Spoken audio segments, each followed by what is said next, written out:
Let me read something to you quickly. The Walt Disney Company, the owner of this channel, has removed their programming from Spectrum, which creates hardship for our customers. We apologize for the inconvenience and are continuing to negotiate in good faith in order to reach a fair agreement. If you try to bring up a Disney-owned channel, and it's not just like the Mickey Mouse Club and the Disney Channel. No, it's a lot of stuff. It's like ESPN. 1, 2, 3, 4, 5, 6, 7, 8. ESPN News. ESPN in Espanol. I mean, so ESPN is gone, and all the Disney-owned channels are, poof, gone from Spectrum in a contract dispute. So I don't know if any of you, I had a bunch of friends try to watch the basketball game last night. You mean the football game? What'd I say? Basketball. I'm sorry. Tried to watch Florida football last night, right. and nothing was there. Nothing. You know, I got 4 texts. Hey, I wasn't going to watch the Florida game. I don't even know what freaking sport it is. It could be hockey as far as I know. Football's on already? So football is on. Dude, of course it is. I mean, I knew that. Yeah. So, football. Preseason. Now, the blessing is they didn't get to watch the Florida Gators get their asses kicked. So they were actually doing. I don't even know who the hell did Florida even play. They played the Mighty Mormons of Utah. Really? Yeah, the Utah Mighty Mormons. All right, and there was this home or away. It was away. They were in Utah. They were in Utah. Last year, Utah came to Florida. So they weren't in the marsh. No, not exactly. That's a joke. Yes, so Andrew says, it's the swamp. I was about to whisper to you, too. That is a joke. No, it's the wetlands. They weren't in the wet. The Everglades. Because I inadvertently said basketball, so I'm just kind of continuing the comedy. No, so yeah, Florida Gators got their asses kicked 24-11. The swamp. Yeah. What was it? 24-11. All right. And the score is even closer than the game. Let me see. From the Tampa Bay Times, just as the 2023 college football season dawned, Thursday, ESPN's smorgasbord of networks went dark, at least for those with Spectrum cable and streaming devices, moments before the University of Florida season opener against Utah, televised on ESPN, kicked off Thursday evening. Spectrum customers lost program. Are you telling me, wait a minute, literally it went dark just before the game's supposed to start. Yeah. And that title card comes up saying, sorry, we're in contract negotiations. So what it is, they call this a carriage dispute. And it's because they're a bunch of babies. It's a baby carriage. No. Carriage as in carrying the product, carrying the channels. So this happens all the time. Isn't, go to Channel 8's website. Go to WFLA.com. Are they still in a dispute with like DirecTV or something? Yeah, there's a red banner on top of their webpage. Yeah, if you go to WFLA.com, there's a big red banner. And right at the very top of the page, DirecTV Uverse customers, NCAA and NFL football are back on WFLA, but not if you're a DirecTV Uverse subscriber. So there's obviously some kind of a carriage dispute, and typically it's what's causing the problem. Typically, the cable company or the satellite company, they want more money. That's usually what causes problems. That's what they want. So it kind of goes both. It depends on what the contract dispute is.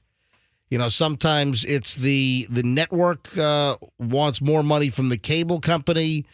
Sometimes it's the actual cable system or the satellite system that they want more money from. It goes both. There are contractual problems in both directions, so I don't know which each is. I'm sure I could dig deeper into the ESPN deal. I just know that I had a bunch of friends. I had like 3 or 4 texts last night, and it's like, hey, what's going on? And, you know, they're Spectrum customers. So let's see. What else? Andrew, do you have the list? You have a list of all the Disney-owned channels that are all screwed up on Spectrum? I left the list in there with you. So wait a second. I think I have it over Disney here. owns the ESPN channels. Yeah, I got it right here. Disney-owned channels affected by the Spectrum blackout include ESPN, ESPN2, ESPN3, ESPN4, ESPN5, ESPN6, ESPN7, ESPN8, ESPN9, ESPN10, ESPN11, ESPN12, ESPN13, ESPN14, ESPN15. Joke's going too far. Is that too far? It was funny, and then it went too far. Okay, all right, sorry. ESPN Deportes, ESPNU, ESPN New. Anyway, SEC Network, ACC Network, Longhorn Network. Oh, darn it. I love Tennessee. Yep, Longhorn Steakhouse, FX. FX. You should laugh at that one? That was a good one. All right. You go there, then you learn how to work in a Longhorn restaurant. All right, how do you like your steak? I was on TV. FX Movie Channel, FX. Oh, I like that one. Yeah, good thing. That's a good one. Good thing that Raylan Givens wrapped up on Tuesday night. Good thing. Yeah, you know, Justified, Primeval. Let's see what else. FXX, Freeform, National Geographic. Oh, National Geographic and Nat Geo are owned by Disney? Yeah, you have that Disney Plus membership. It gives you a whole Nat Geo category. Yeah, National Geographic, Nat Geo Wild, Nat Geo Mundo, Nat Geo Giraffe, Nat Geo Manatee, Nat Geo Tree Sloth, Nat... Are you going to stop me again, Froggy? No, I think keep going. Keep specializing. I mean, it's not like it's Tree Sloth 1. Oh, and Tree Sloth 1, Tree Sloth 2. Yeah, then we'd stop Nat you. Geo Tree Sloth 3. But it's a lot of channels that Disney owns. And, of course, then the obvious, the Disney Channel, Disney Junior, Disney Mickey, Disney Pluto, Disney Minnie. That's right. Disney XD. Oh, son of a bitch. Baby TV. That's gone dark on Spectrum as well. So let's go through the list of what we can watch. You can watch Home Shopping Network and the Elephant Channel. I don't know. Actually, that's owned by Nat Geo. So no. Oh, I'm sorry. You can't The watch And Dumbo, Disney, Elephant no. Channel. It's the blender channel. How to use a blender. 3 people have sent me a text in the last minute about Froggy calling the Tennessee the Longhorns. Oh, that's Texas A&M. Well, You know me in football. I'm sorry, not Texas A&M. Just Texas. Just Texas. See, you don't know Let's just not either. try to Dude, hold on. make the But correction. at least I knew what stay with. Longhorns are Texas. That's the Hook'em Horns, right? Yeah, MJ's like That's the the- Longhorn channel. Froggy's like, I love Tennessee. I like Tennessee's the Volunteers. Yeah, but that's what you said, idiot. All Listen, right. clearly we're not your morning show for sports. All right, let's be crystal. But listen, I knew Longhorns were Texas, and I know Hook'em Horns Yes. So there you At go. Longhorn Steakhouse. Yeah. It's amazing though. Sometimes, I mean, the text line will be like, "When are you guys going to get to the Rays game? When are you guys going to get to?" And I was just like, We're never going to talk. "Patience, we'll get there." So Never. Spectrum and a big contract dispute with Disney. All right, let's grab a quick break so I can keep on time this morning. Just getting rolling. It is a Froggy, I've got a warning for you. Ooh, I wonder what it's about. It just seems that every day there's some kind of an issue with Froggy and Froggy's lifestyle. So hold on, we'll get to that coming up. I got a pile of morons in the news that's spectacular today.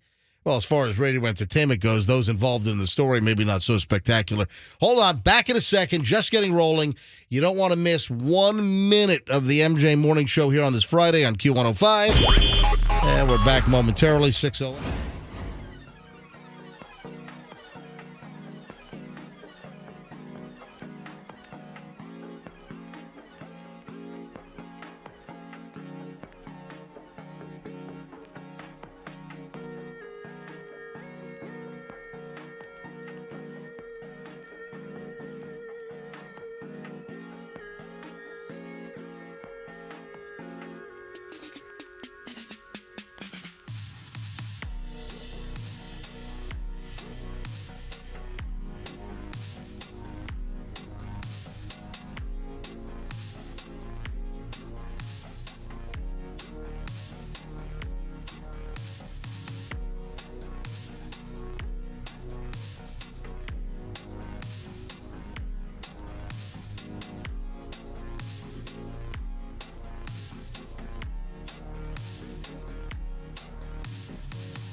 Show on Q105. MJ and the crew. Uncle Cracker. Yeah. Who's that? Dobie Gray also. So Dobie Gray, not to be confused with Doobie Gray. That's Froggy right now. But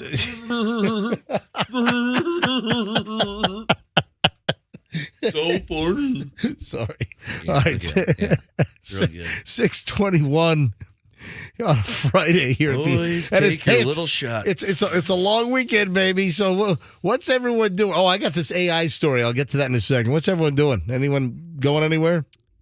We have a fantastic trip to several Walt Disney pools, Okay, so of which we will it's not gonna be staying at any of the hotels. A freeloader weekend for Fester. Yes. So you're bringing the kids to some of the free Yes. pools. So you waltz on in, pretend you're a guest, and just utilize the pool facilities at various Disney hotels.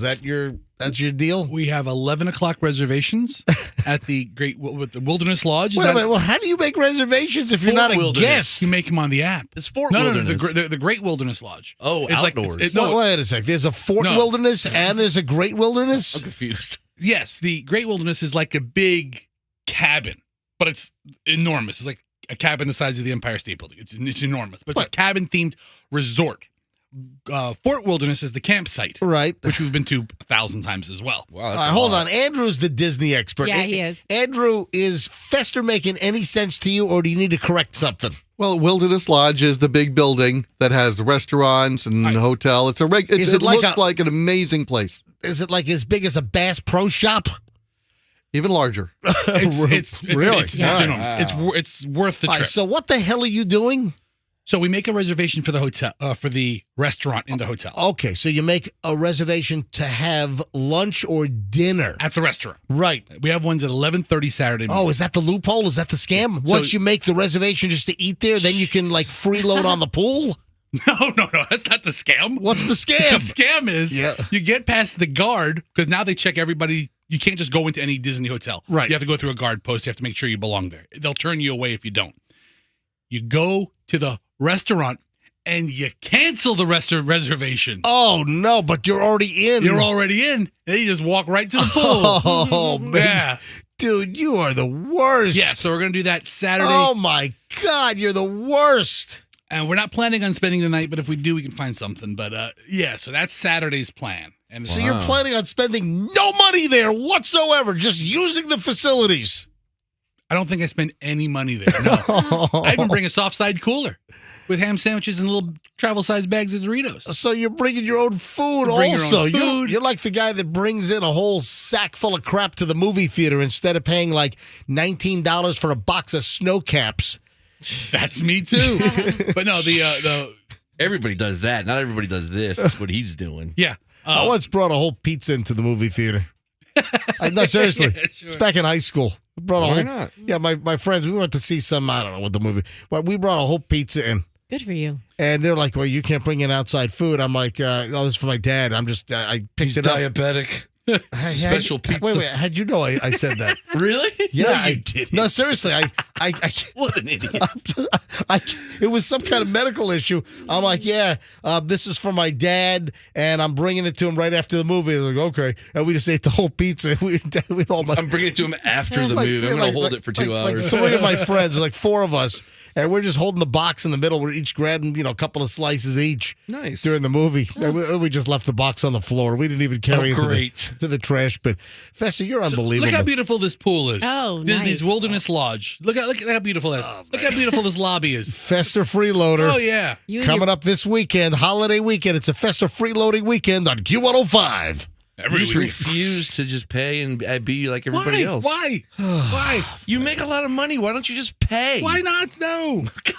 Kidding me? I don't get it. I got all my money in AMC stock right now.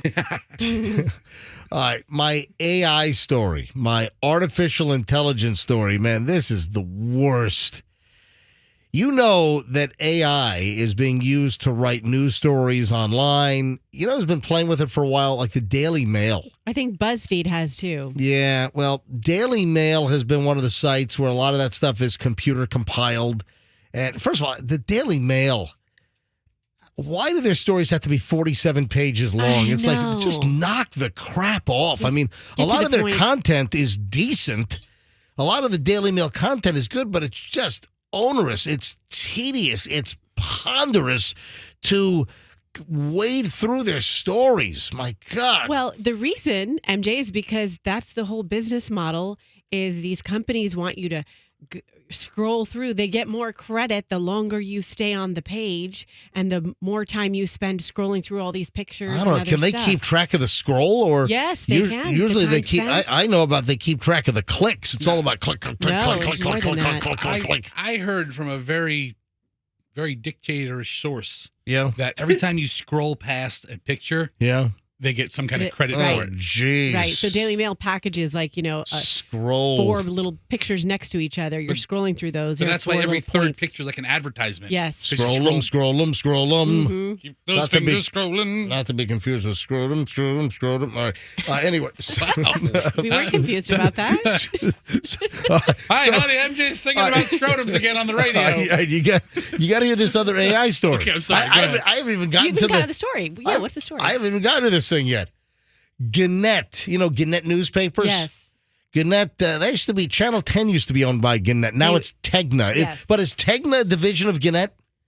I'm looking up that right now. Anyway, Tegna, is that, I'm just curious, because Tegna is now what Channel 10 says they're owned by, but is that like owned by, I don't know. I don't know. It's a separation of Gannett into 2 public companies, Tegna and Gannett. That was in 2015. All right, so 2 separate companies. Anyway, so Gannett, they still own newspapers all over the country. Gannett owns USA Today, blah, blah, blah, and a bunch of papers. So they're obviously trying to cut costs, and they're using AI instead of real people to write stories. And apparently, some of the AI writing has been so bad and so embarrassing that I've got an example that the Columbus Dispatch, this is Columbus, Ohio, right? And Columbus Dispatch, that's a well-known newspaper. I've heard of that paper for a long time. So they were using an AI writing program called Lead AI. So the byline where it says by, Fester, by Roxanne Wilder, whatever. So the byline read, by Lead, L-E-D-E, like don't bury the lead. That's how you spell it. Lead AI. And we got to hear some of these things. You got to hear some of this writing. So I guess they started using it for their sports section. And for some of the high school sports write-ups in the Columbus Dispatch, some of the writing was just awful. So the AI writer dubbed a football game between Central Ohio's Westerville North and Westerville Central, quote, a close encounter of the athletic kind. So the football game was a close encounter of the athletic. I mean, how awful is that? What human being, what sports writer? Did you just give me a No, it's so cheese. It is. Another story about a game between the Wyoming Cowboys and Ross Rams described the scoreboard that was, quote, in hibernation in the fourth quarter. Because I'm guessing that means that there wasn't a lot of action. Right. Yeah. No one scored in the fourth quarter, that there was a dull game. The game was, or the scoreboard was in hibernation in the fourth quarter. How awful is this? When Ayersville High School staged a late comeback in another game, a write-up of their win read, the pilots avoided the brakes and shifted into victory gear. Oh, this is awful. It is. It is beyond awful. It is embarrassing. So the mockery appeared to have an impact. Gannett halted the use of this AI program to write sports stories. It's almost like the AI is writing like ESPN broadcasters used to talk in the 90s with their little, everything was a hip pun. But it's awful. It's terrible.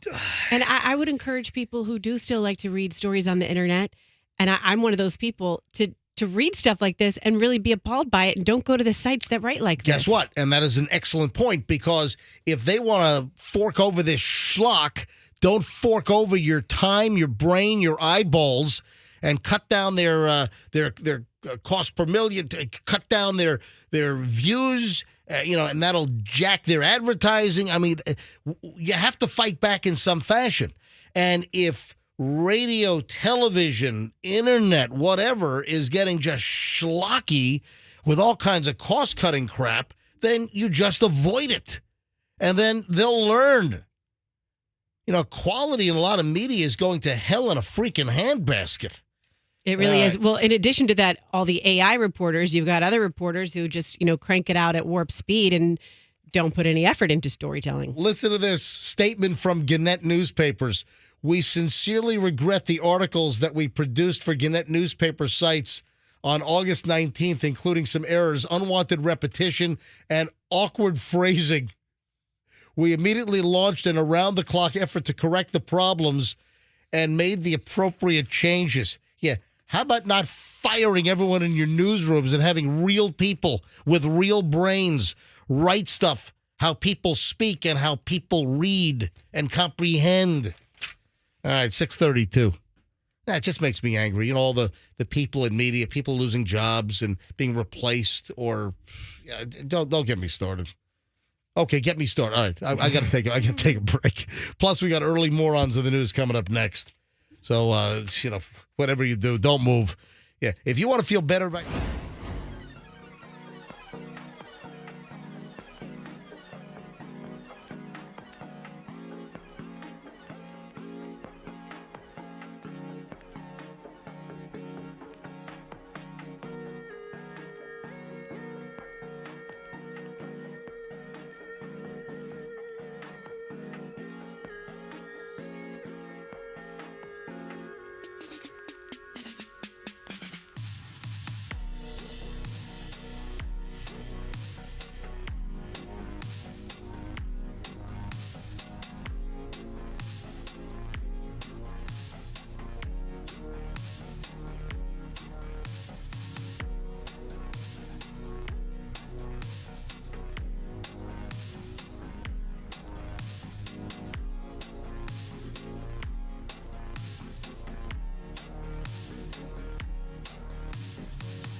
is 6:41 at the MJ Morning Show. Early morons of the news. Nice pile right here. Get to that in a second.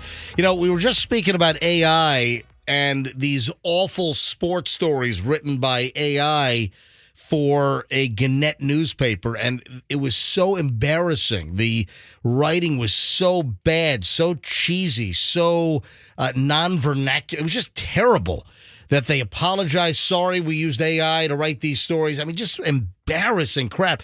And if you remember, a couple of months back, I think it was sometime in February, that we played audio samples of a company that's doing AI DJs, where you can fire your entire staff and have computer-generated voices on your radio station. You couldn't do a show like this with AI. You couldn't replace us with artificial intelligence. I asked Andrew to bring up the old page of AI examples. So there's this company called Radio GPT, and you can hire them and buy their service, and you can have your radio station staffed by fake voices, just artificial intelligence voices.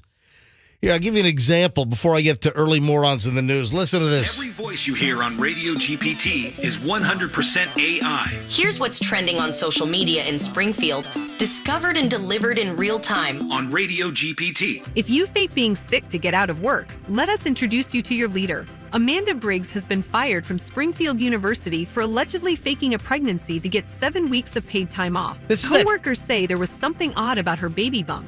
She was accused of fraud after sharing pictures of different babies to try and prove her story, and now faces up to 25 years in prison, which could make anyone's water break. Oh my God. Can you Was that imagine? a fart they played after that? Yeah. What was that? Yeah, it's like their logo thing. Can you imagine? You turn on your radio, you wake up, you're driving to work, and you get that kind of sludge? You get this kind of crap? Here, listen to more. This one is filed under. There really still are good people out there. Springfield High School sophomore Tracy Tyler has collected over 100 donated prom dresses to give out to students who otherwise couldn't afford them. She started her free prom dress drive to help as many girls feel beautiful and confident. As I am artificial intelligence, I have never worn a dress myself, but if I did, I'd definitely don one of Tracy's.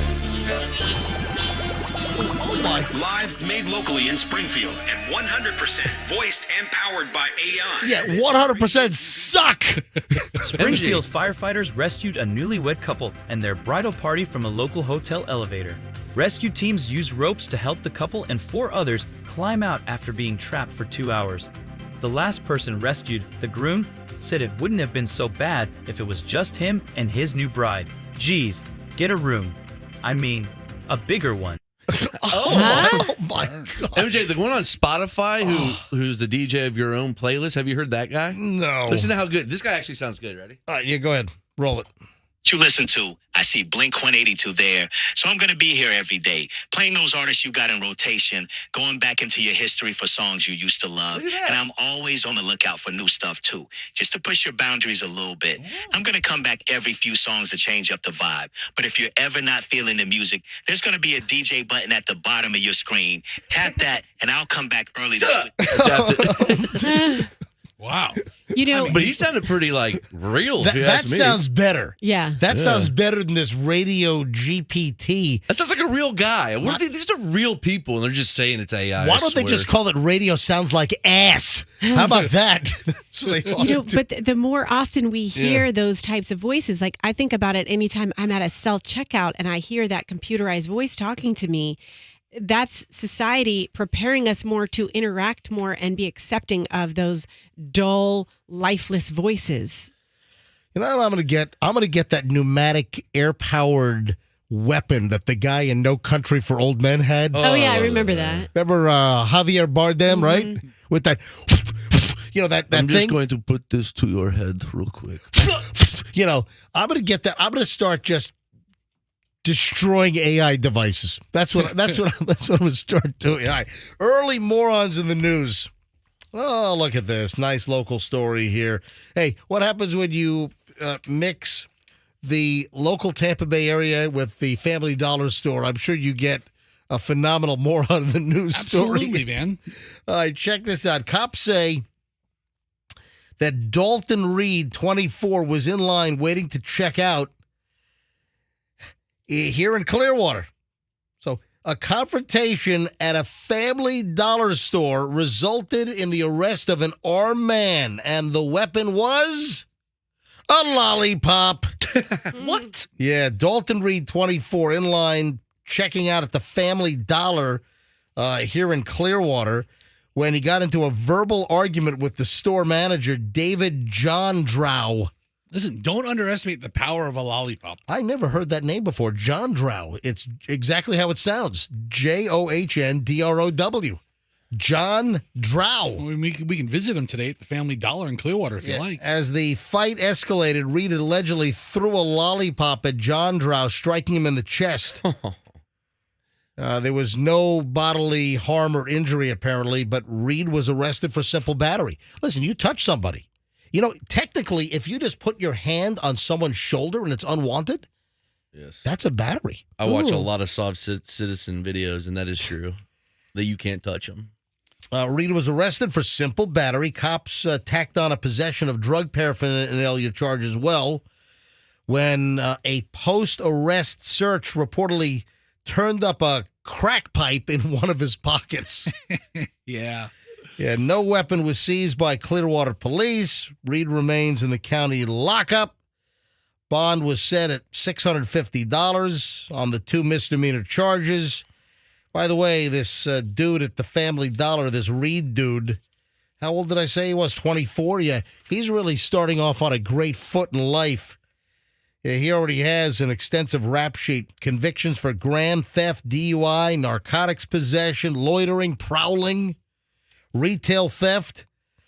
Dude, 24 years old, man. You're really starting things off well. You've got a bright future ahead of you. Did the cop show up? Yes. What are you talking about? He was arrested for simple battery. Yeah, what are you talking about, Froggy Caruso here? Looks like the owl was right. It only takes 3 licks. Dude, you got to give me a second to get to the page. Froggy Caruso was very patient. Froggy Caruso has time on his hands. No, he was very arrested, Froggy. Yes. I mean, that's crazy. Yeah, listen, when they arrested him after they found a crack pipe in his pocket. So some of these stores, like a dollar store, have you seen the lollipops they have? Yeah, I was thinking, was it the big ones? They're like, if not as big, maybe bigger than a golf ball. Don't they have them on the counter or the impulse buy near the registers and everything, right? Yeah, I've seen like on a spindle and they have all these crazy flavors. Yeah, he grabbed a lollipop and chucked it at the chest of the manager at the Family Dollar. All right. One of the Family Dollars in Clearwater. So I remember an old episode of Facts of Life where they were talking about safety. Yes. And they were talking about a lollipop being a very deadly weapon, but you hold it in your fist. Oh, yeah. With the stick out, and then suddenly, if somebody gets up close to you. Let me guess, that was Joe's idea. Or Blair's. It was actually Natalie who ate the lollipop afterwards. Natalie. All right, some early morons in the news on the MJ Morning Show on Q105. You know what? I got a couple of other things we'll get to from the moron stack, where it's totally therapeutic, folks, because just listen to these stories, and however bad things are going for you, they don't suck as bad as these folks. Hey, when you have roof problems, there's no other...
I saw that video yesterday. You didn't see that yesterday, Fester? Yeah, this comports. This totally intertwines with the big old warning from authorities. And, of course, the MJ Morning Show.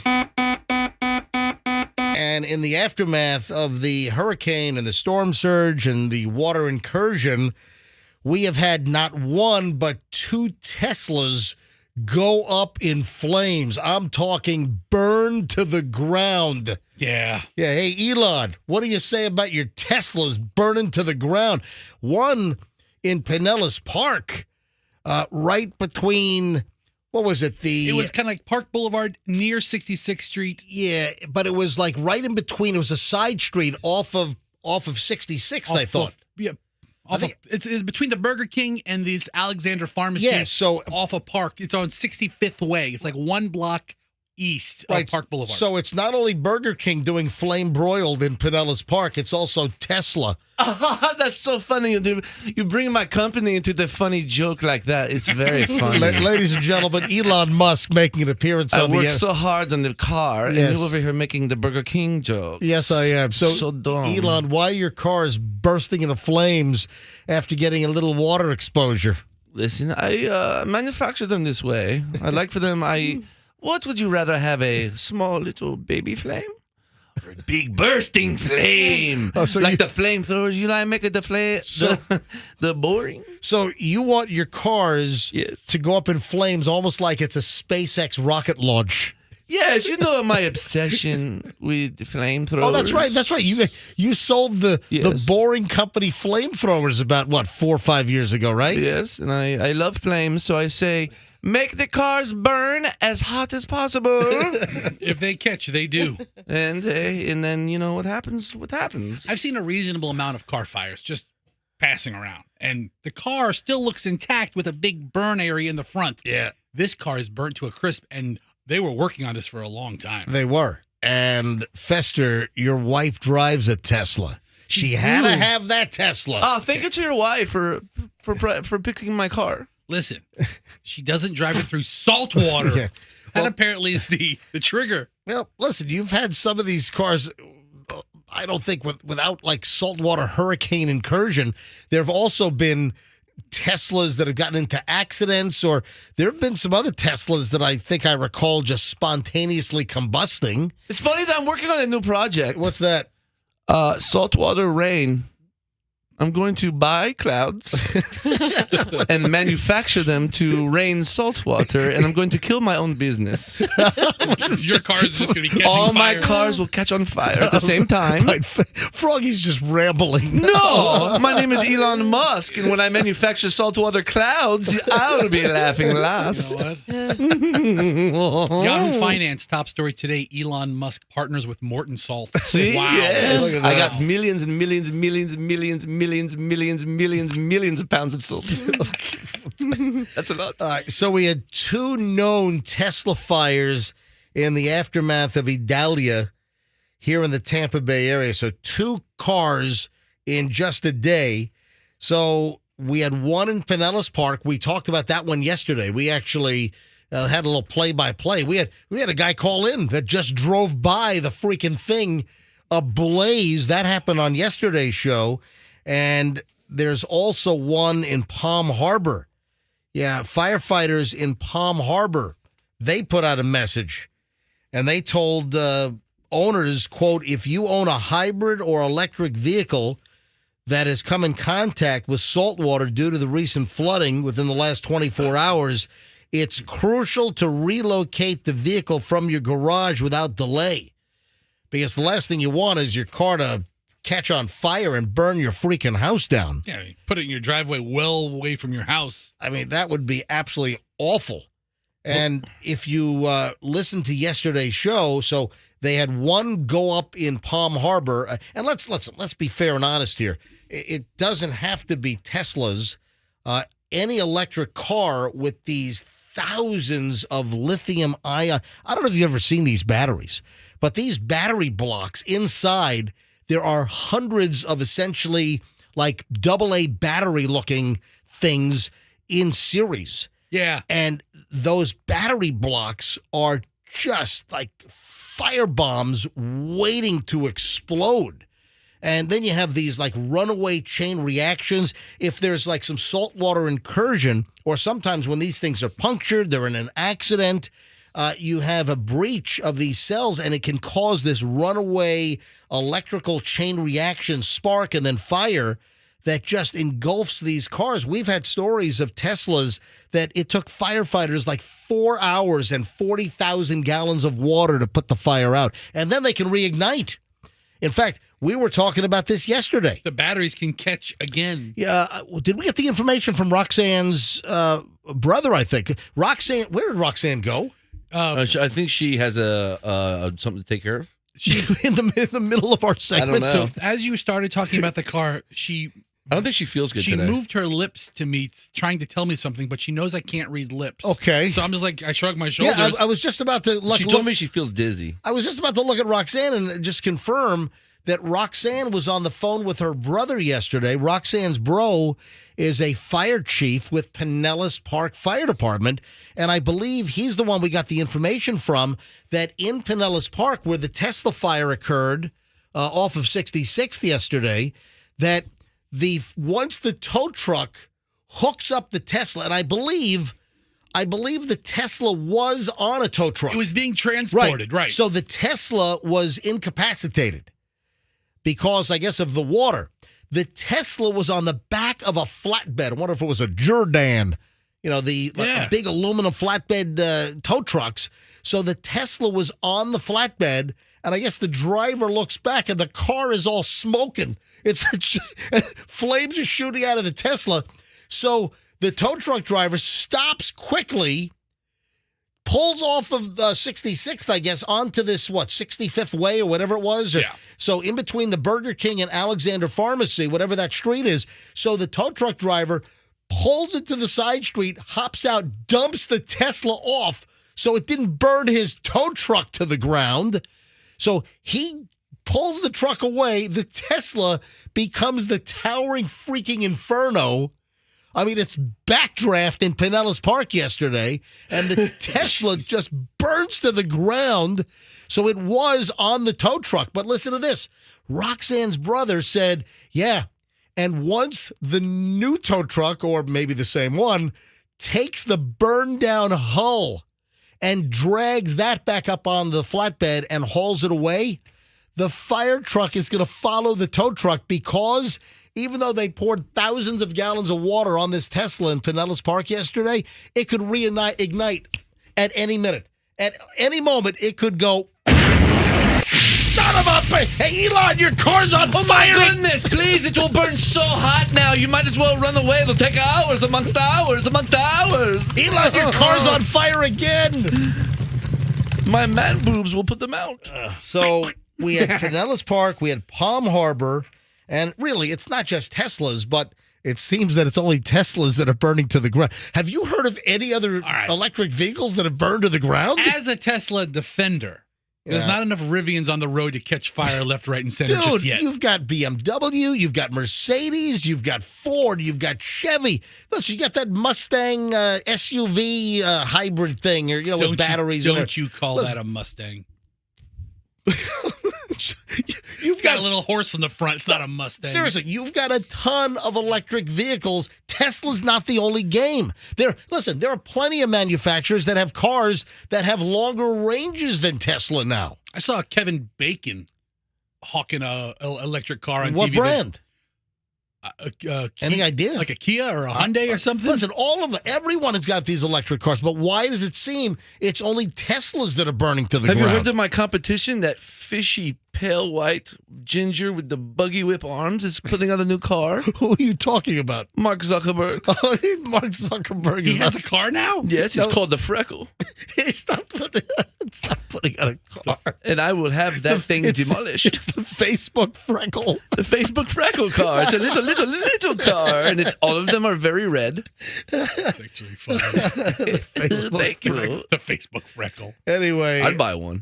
Fire officials say if you have an electric vehicle, do not drive it through water. You shouldn't drive any car through water.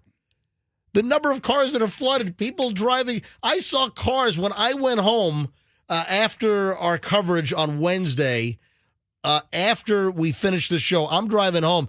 I'm seeing cars on my way home that are just abandoned on the side of the road because people drove through high water. Yeah. I saw numerous cars on West Shore Boulevard in South Tampa getting pulled up onto flatbeds because people tried to drive through some of the high water in South Tampa. Don't drive through high water, and especially these electric cars. Also, golf carts can have the lithium-ion cells as well. Scooters. I mean, we've had scooter fires. You know, some of those kids' scooters that just catch on fire and burn a house down. So be very, very careful. And Tesla owners, but really it should be all electric car owners, be warned that you've had any saltwater incursion that your car could just, explode. So heads up. All right, when we get back, where'd Roxanne go? Because she sent me a note last night. I don't think she went to Countryside High School, but I think she went to a rival. She went to East Lake High School. Right. And it's a Countryside rival. And, of course, Countryside had this stabbing deal yesterday. What a nightmare. We'll get into that when we get back. We also have the latest on that meltdown lady from the airplane. I'm getting off this plane. That person's not real. There is an update on, believe it or not. I love her. She won't go away. It's like, lady, just melt into the background. You're keeping your insane story alive. All right, hold on. We have a lot of stuff coming up. Also, I've got a big phone warning. Everyone is susceptible. If you have an old phone, you got to hear this warning coming up in just a bit. And also, I've got a health warning for Froggy. Big health warning. Listen, there's so much stuff coming up for, our hour and 20 minutes of nonstop MJ. I can't even remotely get into all of it. And it's next. Don't move. Back in minutes on the MJ Morning Show here on Q105. Stand by. Hey.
Your order number is 744-6228. No, don't give out the whole order number. I don't want anybody taking my spot.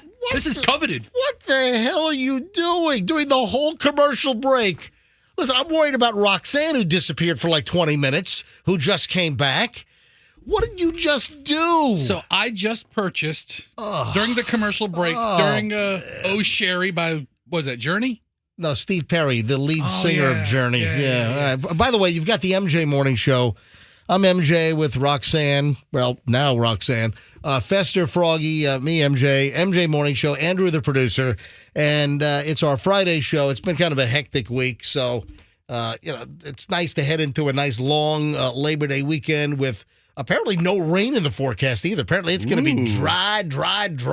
After a really hard week, we're going to have the nicest weekend in a while. It's going to be like I'm wearing a Depend undergarment all weekend long. I can just whiz all day long right in my pants and I'll stay dry. So, I'm glad you completed that thought. I didn't know where. Okay, that makes sense. I didn't know where the hell I was going either until anyway, so Roxanne, I want to know what's wrong with you. We'll get to that in a second. But Fester's over here buying Taylor Swift. What are you buying? All right, so Taylor Swift, the big Eras tour, the biggest tour in the history of mankind. Yeah. Well, of course I couldn't go to it. I didn't get tickets or anything like that. Oh, is this the movie coming out? Yeah. Oh, geez. Yeah. I bought 2 tickets for the AMC. Which one? Oh, West Shore. AMC West Shore. No, you bought AMC in Indianapolis. Oh, damn it. You bought the wrong AMC theater, Indianapolis. Yeah. No. It looks like you bought the West Shore 14 at the mall, right? Yeah, I did. So 2 tickets, 1 adult, 1 child. Well, who's going? Is it Allison and your daughter or you and your daughter? Or are you just going to drop the kids off? Like you drop the kids off at the pool all the time. Ooh. All the time. I'll drop off. Yeah, you spend money on entertainment for my family? Yes. Yeah, but then you'll break into a hotel. Yeah. I don't understand your ways, dude. I can't break into a movie or theater. wait a minute. I can steal the feet of that thing. Or rip off free breakfast from the Hyatt place up on Fowler. He'll rip off a bunch of cheap stuff and then something like this. It's a waste of money. All these micro savings are what lets me afford you can stream like this. I could give you a website that you can break that stream and watch it. So wait a minute. They have rushed. Wait a minute. Stop. Are you telling me, I know that there was some Taylor Swift thing coming out, but if they just rushed essentially video of the concert into the theaters, is that what this is? Well, it doesn't come out for another 6 weeks. It comes out in October. Yeah. I saw the story. Hold on. Hang on. Let me. October 13th is my reservation. I printed this out. Taylor Swift movie hits theaters the same day as The New Exorcist. That's great. Yeah, what a crazy crowd that's going to be. Over the summer, we had the fight between Oppenheimer and Barbie. And now, remember they called it Barbenheimer. All right, so what do we get? Swifter Sist or Exor-Swift. Exor-Swift. It's Exor-Swift. There you go. There's going to be all these Swifties and kids and young people. In October, The Exorcist is opening up The New Exorcist. And then in the next theater, it's Shake it off, shake it off, shake it off. Shake it off, shake it off. The power of Swift compels you. Never, ever getting back together. And your mother so sucks in hell. Oh, not Taylor's mom. Swiftie so sucks in hell. Oh, man. So you just got suckered into buying 2 tickets for, this is just going to be what? Concert footage, right? It's going to be a Taylor Swift concert movie? I think it's going to be a reenactment of maybe some behind the scenes stuff, but like you're there, except you're not there. You're in a theater. I want to see Taylor Swift's head. I want to see it spin in circles, and I want her to vomit green slime all over the theater. So Taylor, put down the crucifix. She's levitating over her bed. She's going to throw a priest down the stairs. Never, ever gonna be cleared of Satan. I can't do it like you. So Fester's over here buying Taylor Swift movie tickets so you bought them. So listen, for October, what? For Friday, October 13th. Oh, Friday the 13th. Of course, The Exorcist is coming out that day, and Taylor as well. I got to be honest. Would I rather have an interaction with a possessed human or Taylor Swift? I think I'm going with the vomit-spewing, head-spinning, Satan-infused entity. You have fun with that one. I don't know. I'll hang out with Taylor. Yeah. She seems pretty awesome. All right. Roxanne, Yeah. was your head spinning and were you throwing up all over the place? It was. You disappeared for 20 minutes. I know. I mean, we go into our break at 7 o'clock, or we go into our segment at 7 o'clock. In radio, when we talk in radio vernacular, DJs have always said, "Oh yeah, a break for you. A break sounds like we're taking a break and going to commercials." But in DJ talk, when you talk about a break, it's the time that we spend talking. It's like the total opposite. Take a break from the music. So we come back at 7 o'clock with a long segment, and then you're gone, and you don't come back until like the middle of the commercial break. I don't like to disturb the show. I thought about sitting here, but then I was like, oh gosh, what if I do throw up? This is what happened.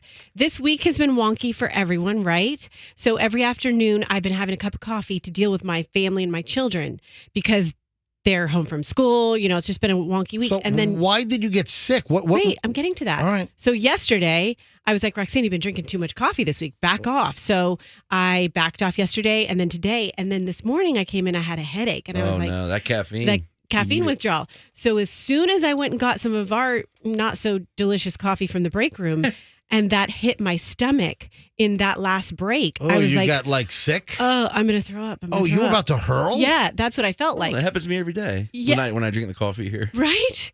And so I was like, okay, I was like going through my head, well, will it be cool if I throw up in the trash can? Froggy does that. You know, It would be pretty cool. Yeah. I think you should. Yes. You should have thrown up on MJTV. Yeah.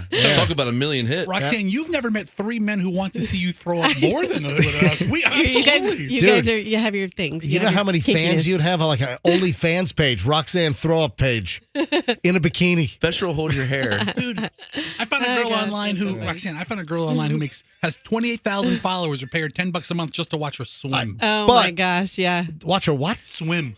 Swim in a pool? Yeah, she just swims. Froggy, what are you playing It's not over me. there? I'm not doing anything. Who's playing something? God, what do I get blamed for everything? Sorry. Have a good day, my sister. Can you turn your phone yes, they're all off? in their FaceTime. Bye, love you. Have a great day. You're FaceTiming your sister while we're on the air? My God. Sorry. Okay, so back to so I had that. It hit my stomach, and I was like, I'm gonna be sick. Yeah. I'm like, just sit here, be still, hold it in, and then I was like, no, Roxanne, just get out of here. So I just went in the ladies' restroom and just lied down and. Ew! You lied down? No, they're I think it would be laid down. Laid down? You laid down. Lay down on the duty floor. On the cold tiles of the ladies' bathroom, right in the overspray area. No, you guys, have you ever been in the ladies' restroom up here? It's very spa-like. Isn't there a big picture of Toby Keith in there? I think so. Anyway, so you, I got to move on, but you feel better now. Yeah, look, I have my ginger ale. Ginger ale cures everything. I'm good. Yeah. So you settled your stomach with some Canada Dry. I did. Wow. I'm Look at happy. that. Refreshing. Fantastic. Hey, I've got a story coming up. We have a sleeping pill problem that's very close to me. There is a sleeping pill problem that is very close to me, MJ. You've got to hear what's going on. I will discuss this in just a few minutes. Do not tune out. Also, Roxanne, you're very distressed. Maybe this is why you're upset. I mean, hey, things got all stabby at the Countryside High School yesterday. Oh, yeah, they surely did. What the hell is going on? Can I talk to the 14-year-old kid charged with attempted murder right now? I think they have you on in juvie, so yeah, go ahead. Whoever the 14-year-old kid is at Countryside High School who got all stabby and stabbed 2 students yesterday, dude, you're not getting off to a good foot with the new school year. All right? This is going to be a mark on your permanent record. So he's a 9th grader. He's been going to this school for 10 days? 2 weeks? Oh, my God. I mean, so not off on a good foot at Countryside for this 14-year-old, charged with 2 counts of attempted murder for stabbing 2 students. Yes, Rox. Yeah, so this was my rival high school. I went to Eastlake, and Countryside Tarpon was also a rival too, but it was a big rival school for football games and stuff. But it was like kind of I think it was like a bougie-ish school back then. Countryside. Yeah. Yes, that's the kid from Eastlake. Okay, whatever. No. Well, see, I'm not an expert on Pinellas County high schools. I, however, am, and all the uppity kids go to Eastlake, Palm Harbor University, Oh, that's right. or Countryside. No, the bougiest is Palm Harbor University. Yeah. If I'm not mistaken. Those three. Don't give me that. Fester, you went to. I went to Dixie Hollins. and they don't even. They took the Dixie out, right? Yeah, they yanked that Dix right off of Dixie, right? They pulled it right out. What? Yeah, now they changed our mascot too because we were the Confederate rebels. Had an appendectomy. They just took the appendectomy. They took the Dixie right out. Listen to some bougie East Laker telling me about the Countryside kids. Get out of here. Yeah, The Countryside Cougars. Isn't that funny now? This is awful, though. You don't expect to send your kid to high school. It's terrible. And then the alert goes out. Parents are like racing to the school, hoping that their kid is okay. It's just a nightmare. And listen, I'm a father. Yeah. I've got the two kids. My kids, Julian just left high school and now starting college. But we have a 14-year-old that's been charged with stabbing two students. Happened about 11:30 yesterday morning, Countryside High School in Clearwater. Luckily, there was kind of a news blackout for a little bit on the condition of the two kids. But luckily, news came out that the two kids that were stabbed were in stable condition. One of the stabbies was a 9th grader. The other kid stabbed was in 11th grade. One of the students was actually released from the hospital last night, so that's good. And the suspect is a 14-year-old 9th grader who has been expelled. That's going to happen. But the kid had no history of any kind of disciplinary action. He's been there for 2 weeks. Yeah. He's a freshman. Yeah. There are some reports, though, that the kid was bullied. So, listen, I've heard from a couple of sources. But still, if you're bullied, you don't stab other students. You got to handle it the right way. So there are reports that the 9th grader that stabbed the other two students was bullied and I guess snapped. And are we to assume that the 9th and the 11th grader that got stabbed were among those that were bullying him? Again, no excuse whatsoever. You got to handle things the right way. But there are rumors and stories that the kid was bullied. And maybe that's why he acted out and got all stabby yesterday. None of that's going to matter ultimately. I mean, none of it's going to matter. He was bullied, so, watch out. No, I think it brings awareness to bullying, which is just a shame. I mean, come on, can't we get past this already? I mean, I know that kids can be cruel and mean, but come on. Yeah, bullying's wrong under any circumstances. And stabbing people is wrong as well. Yeah. It's pretty wrong. Yeah, I mean, sometimes this is just innate in kids, but I try to teach my kids to be the champion of underdogs, just if somebody else is getting picked on, go be their friend and stand up for them. Well, the 14-year-old has been hit with 2 counts of attempted first-degree murder, according to Clearwater Police. What a harrowing story. And school resource officers were on the scene of the stabbing within 2 minutes. And they actually, the school resource officers held the suspect that stabbed the other kids at gunpoint within about 2 minutes of the stabbing. So they were there, very, very quickly. Suspect was cuffed and stuffed and taken off into custody right away. But what a total mess. Parents started to panic. Parents were notified. Obviously, kids were calling their parents as well. So the rumor machine got crazy. Parents were rushing to Countryside High School yesterday. I just got a text from one of our listeners. His wife is a teacher at Countryside High School. Yep. Originally, they thought it was a shooting. Oh, geez. So the teacher, sends a text to her husband. There's a shooting in progress at the school. What time was this at? 11:24 in the morning. It was at 11:24 was the exact. I was coming home from my doctor's appointment, and I saw 6 ambulances in a row going towards the interstate, I guess. Toward Hillsborough County? Or toward Pinellas County? Yeah. From Hillsborough? Yeah, and they were all in a row, and they all did a U-turn. I'm like, what? The first thing I thought of was a school shooting. So, it must have been the ambulances for that. He goes on to tell me that one student was stabbed just below the ear And the other one was stabbed in the abdomen. Oh my gosh. So you're getting this information from... Here's my text chain. Yeah, You can listen, see it. we've also gotten information about the bullying. So Right. we got some off-the-air information from somebody that the suspect was bullied. So now we're hearing also from Fester's text from his personal phone that people are texting him about where the injuries were. This spouse of a teacher at Countryside High School goes on to say that there's a school alert system. Yep. But the only thing it alerts is just that there's an active assailant on campus. Yeah, in this day so and age, everybody assumes. this day and age, you assume it's a shooting. Yeah. Oh my God. Anyway, one of the students told her parents that she was walking to her next class and heard a big fight, and I guess witnessed the person pulling out a knife. So that's awful. So counseling will be available. This is obviously going to be a big discussion at the school, and if bullying is involved, maybe this will be also a lesson about just knock off the bullying, but also you can't take matters into your own hands and start stabbing students because you might be a victim of bullying. So terrible, terrible story. Ugh. Wow. Yeah, I watched a press conference with Clearwater Police Chief Gandy. Hey, can I cheer things up? Oh yeah, the chief is Gandy. Is any relation to the Gandy Bridge? I don't think so. It's a relatively. So what did the new? Well, listen, the old police chief was Slaughter. Chief Slaughter, who still works for the city of Clearwater. Chief Slaughter, who just retired a couple of months back, big fan of the MJ Morning Show. In fact, the former Clearwater Police Chief Slaughter probably listening right now. But the new chief is Gandy. And come on, got to be related to the Gandy Bridge somehow, right?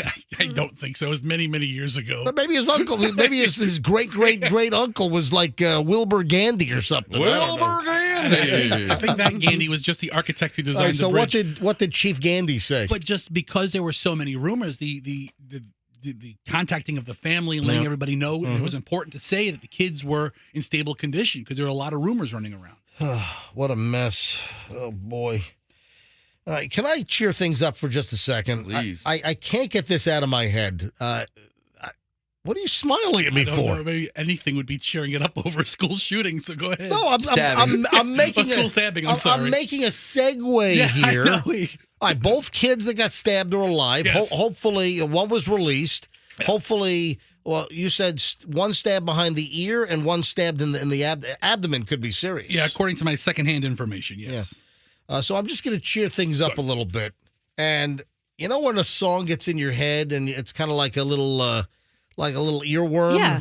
It's something, and you just can't stop saying, I cannot get this.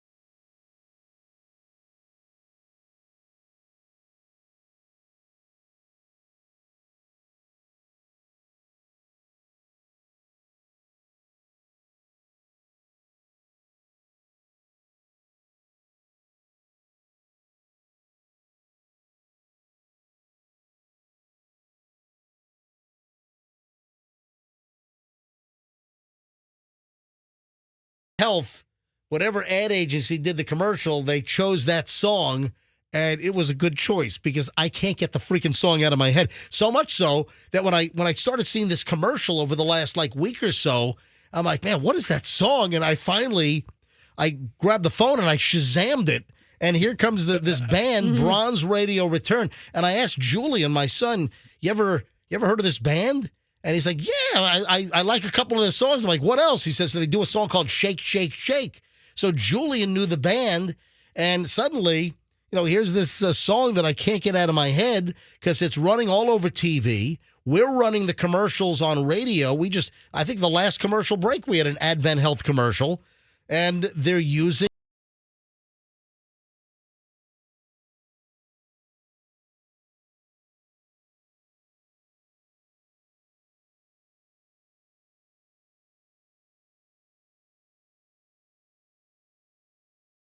I just Googled it because I didn't know the lyrics. I thought it was Lock Me Up. No, light me up. Yeah. You light me up. Mhm. If you're feeling good, you light me up.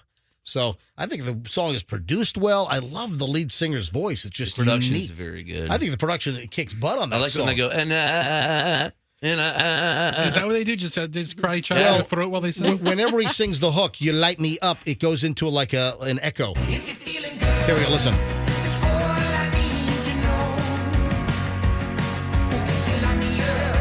You light me up. It was made on a grid and it was looped. That's what it was. It sounded echo. I thought it was excellent. All right, so we have a little sleeping pill problem in the family. Folks, I'm gonna in a few minutes, hold on.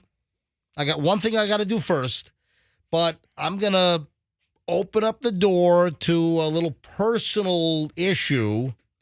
We got a little sleeping pill issue in the family, and I will discuss in just a matter of moments here on the MJ Morning Show. You don't want to tune out of this, trust me. First, though, 747 now at the MJ Morning Show. Oh, the 747, the queen of the skies, man. Never a more beautiful airplane than the 747. Well, tell me more about it. No, I think I'm done. Okay. You know, the Airbus 380 tried to be the 747, but that was an ugly beast of a pig. I always thought that. Yeah, the A380, just an ugly, chunky, nasty. The 747, just so majestic. Yeah. I'll tell you this, 747, my second favorite radio time to 7-Eleven. There you go. It's 7-Eleven. And your weight. There you go. We're not on at 3:50 in the morning. All right, so the item that I teased for 745 is as follows. We all have these. We all have old cell phones. Yeah. You know, I've got a drawer full of them. I probably need to get a hammer and start smashing them like Hillary Clinton's folks. Remember? Hammer the phones! But here's the deal. Do you know what happened with David Ortiz? No. Who's that? The baseball player? Yes. Okay. Big Poppy? Big Poppy, yeah. Big Poppy handed Julian a baseball from the field when we were in the stands at a Boston Red Sox game probably 7 years, maybe more, maybe 10 years ago. We were up in New England. We did like a week, a little summer trip. We were driving around. We were up, and we went to a Boston Red Sox game.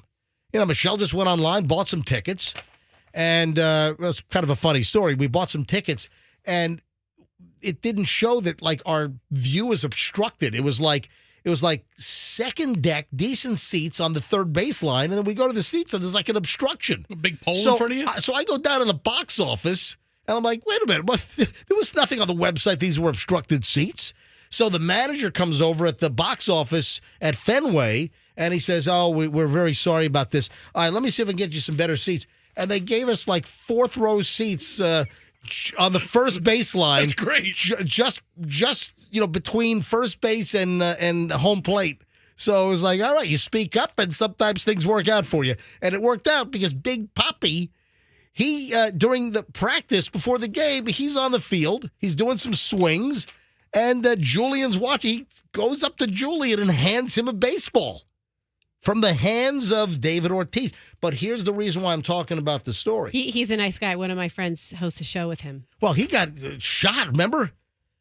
Yeah, he did. He was shot in like the Dominican Republic. He was shot in 2019. Yeah, he was like just at some bar, and some like guy just opens fire.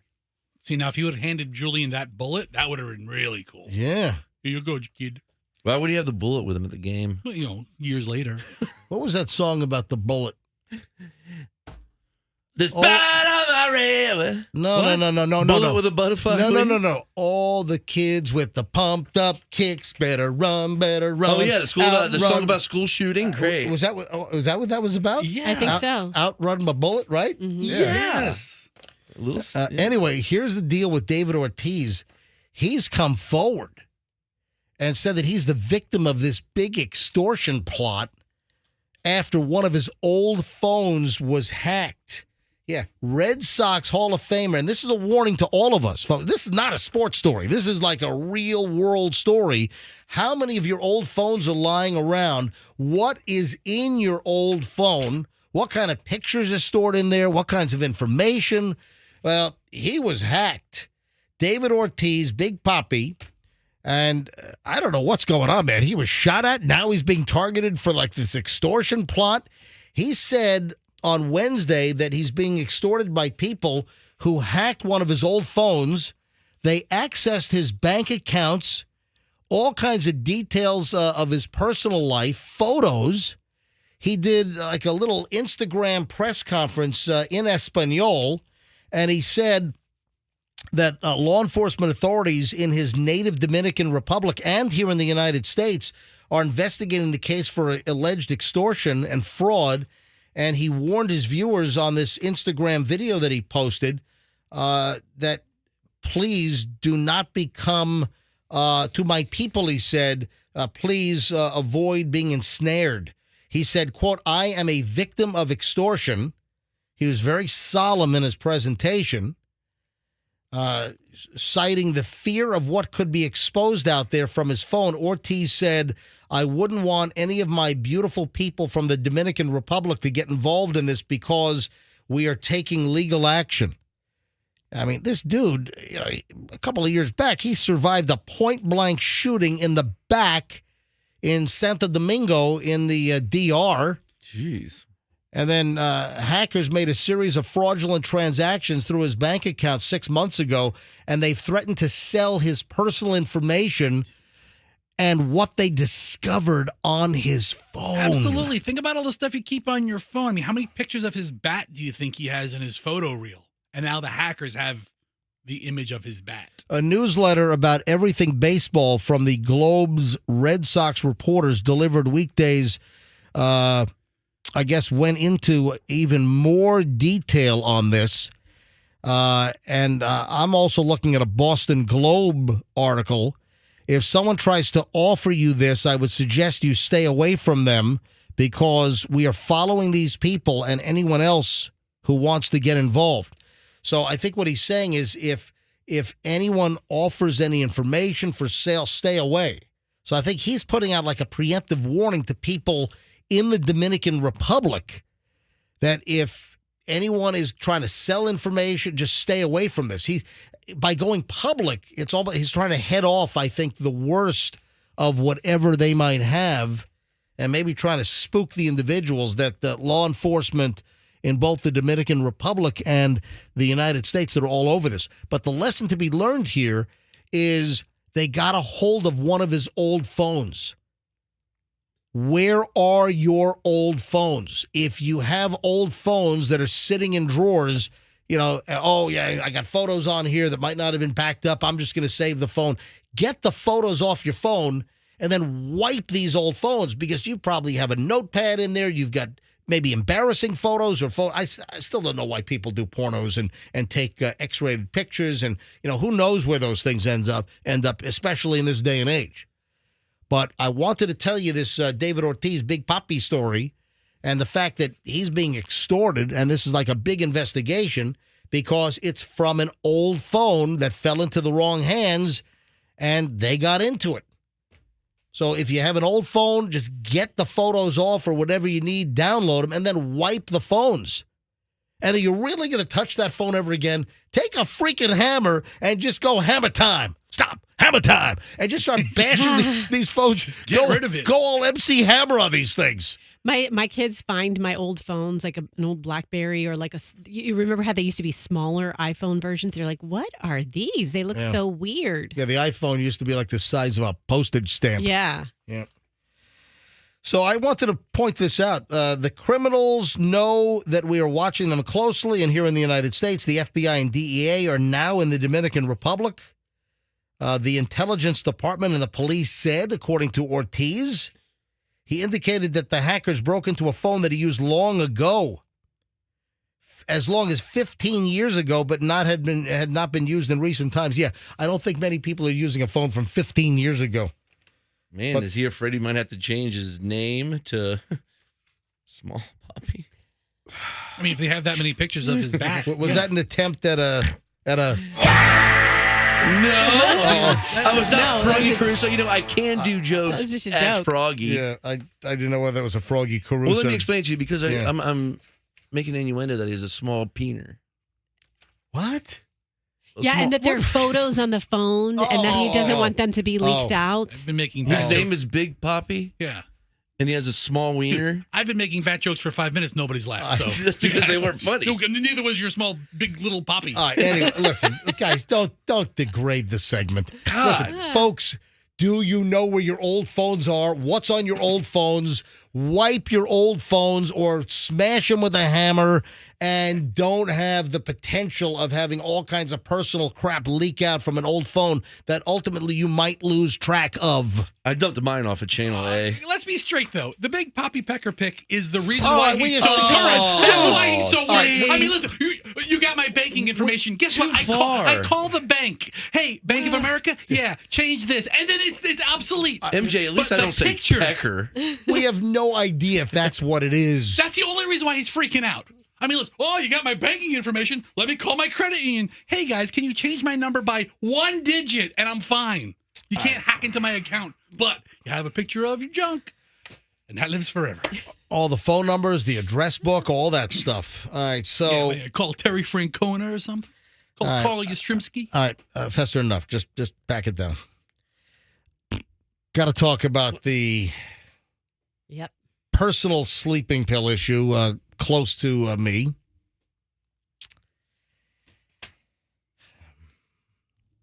Happened to a family member. This is nuts. So I heard about this first about a month ago. Turns out it's my dad. And this is a public service announcement. In fact, this might generate some phones here. We might actually have folks calling in. Now, this has come up on this show in the past. This is not new. I just had no idea that it was going to affect my dad. My parents live over on the East Coast here in Florida. And my dad was having some trouble sleeping, apparently. My dad is going to be 81 years old in October. And about a month ago, I guess he was taking Ambien. Not every night, but a couple of nights. Whenever he was having trouble sleeping, he was popping an Ambien. And about a month ago, my dad woke up in the middle of the night and started screaming for my uncle to get the F out of his house. Oh, God. Yeah. All right. So my uncle happened to be there earlier in the day. So, yeah, my uncle, my dad's brother-in-law, was at the house earlier in the, I mean, we're talking like 3, 4, 5, 6 o'clock. And then my dad woke up like at 1 in the morning and is screaming and getting out of bed and throwing punches at my uncle. It's like, Michael, get out of my effing house!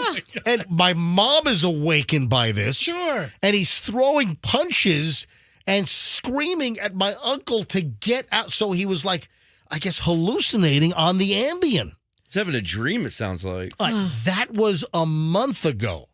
And, you know, I kind of said to myself, man, I hope it's not like the crazy Ambien stories that we've had over the years. Like Joey B. Well, Well, we can get into that in a second, and I think we're going to go to phones on this. Well, guess what?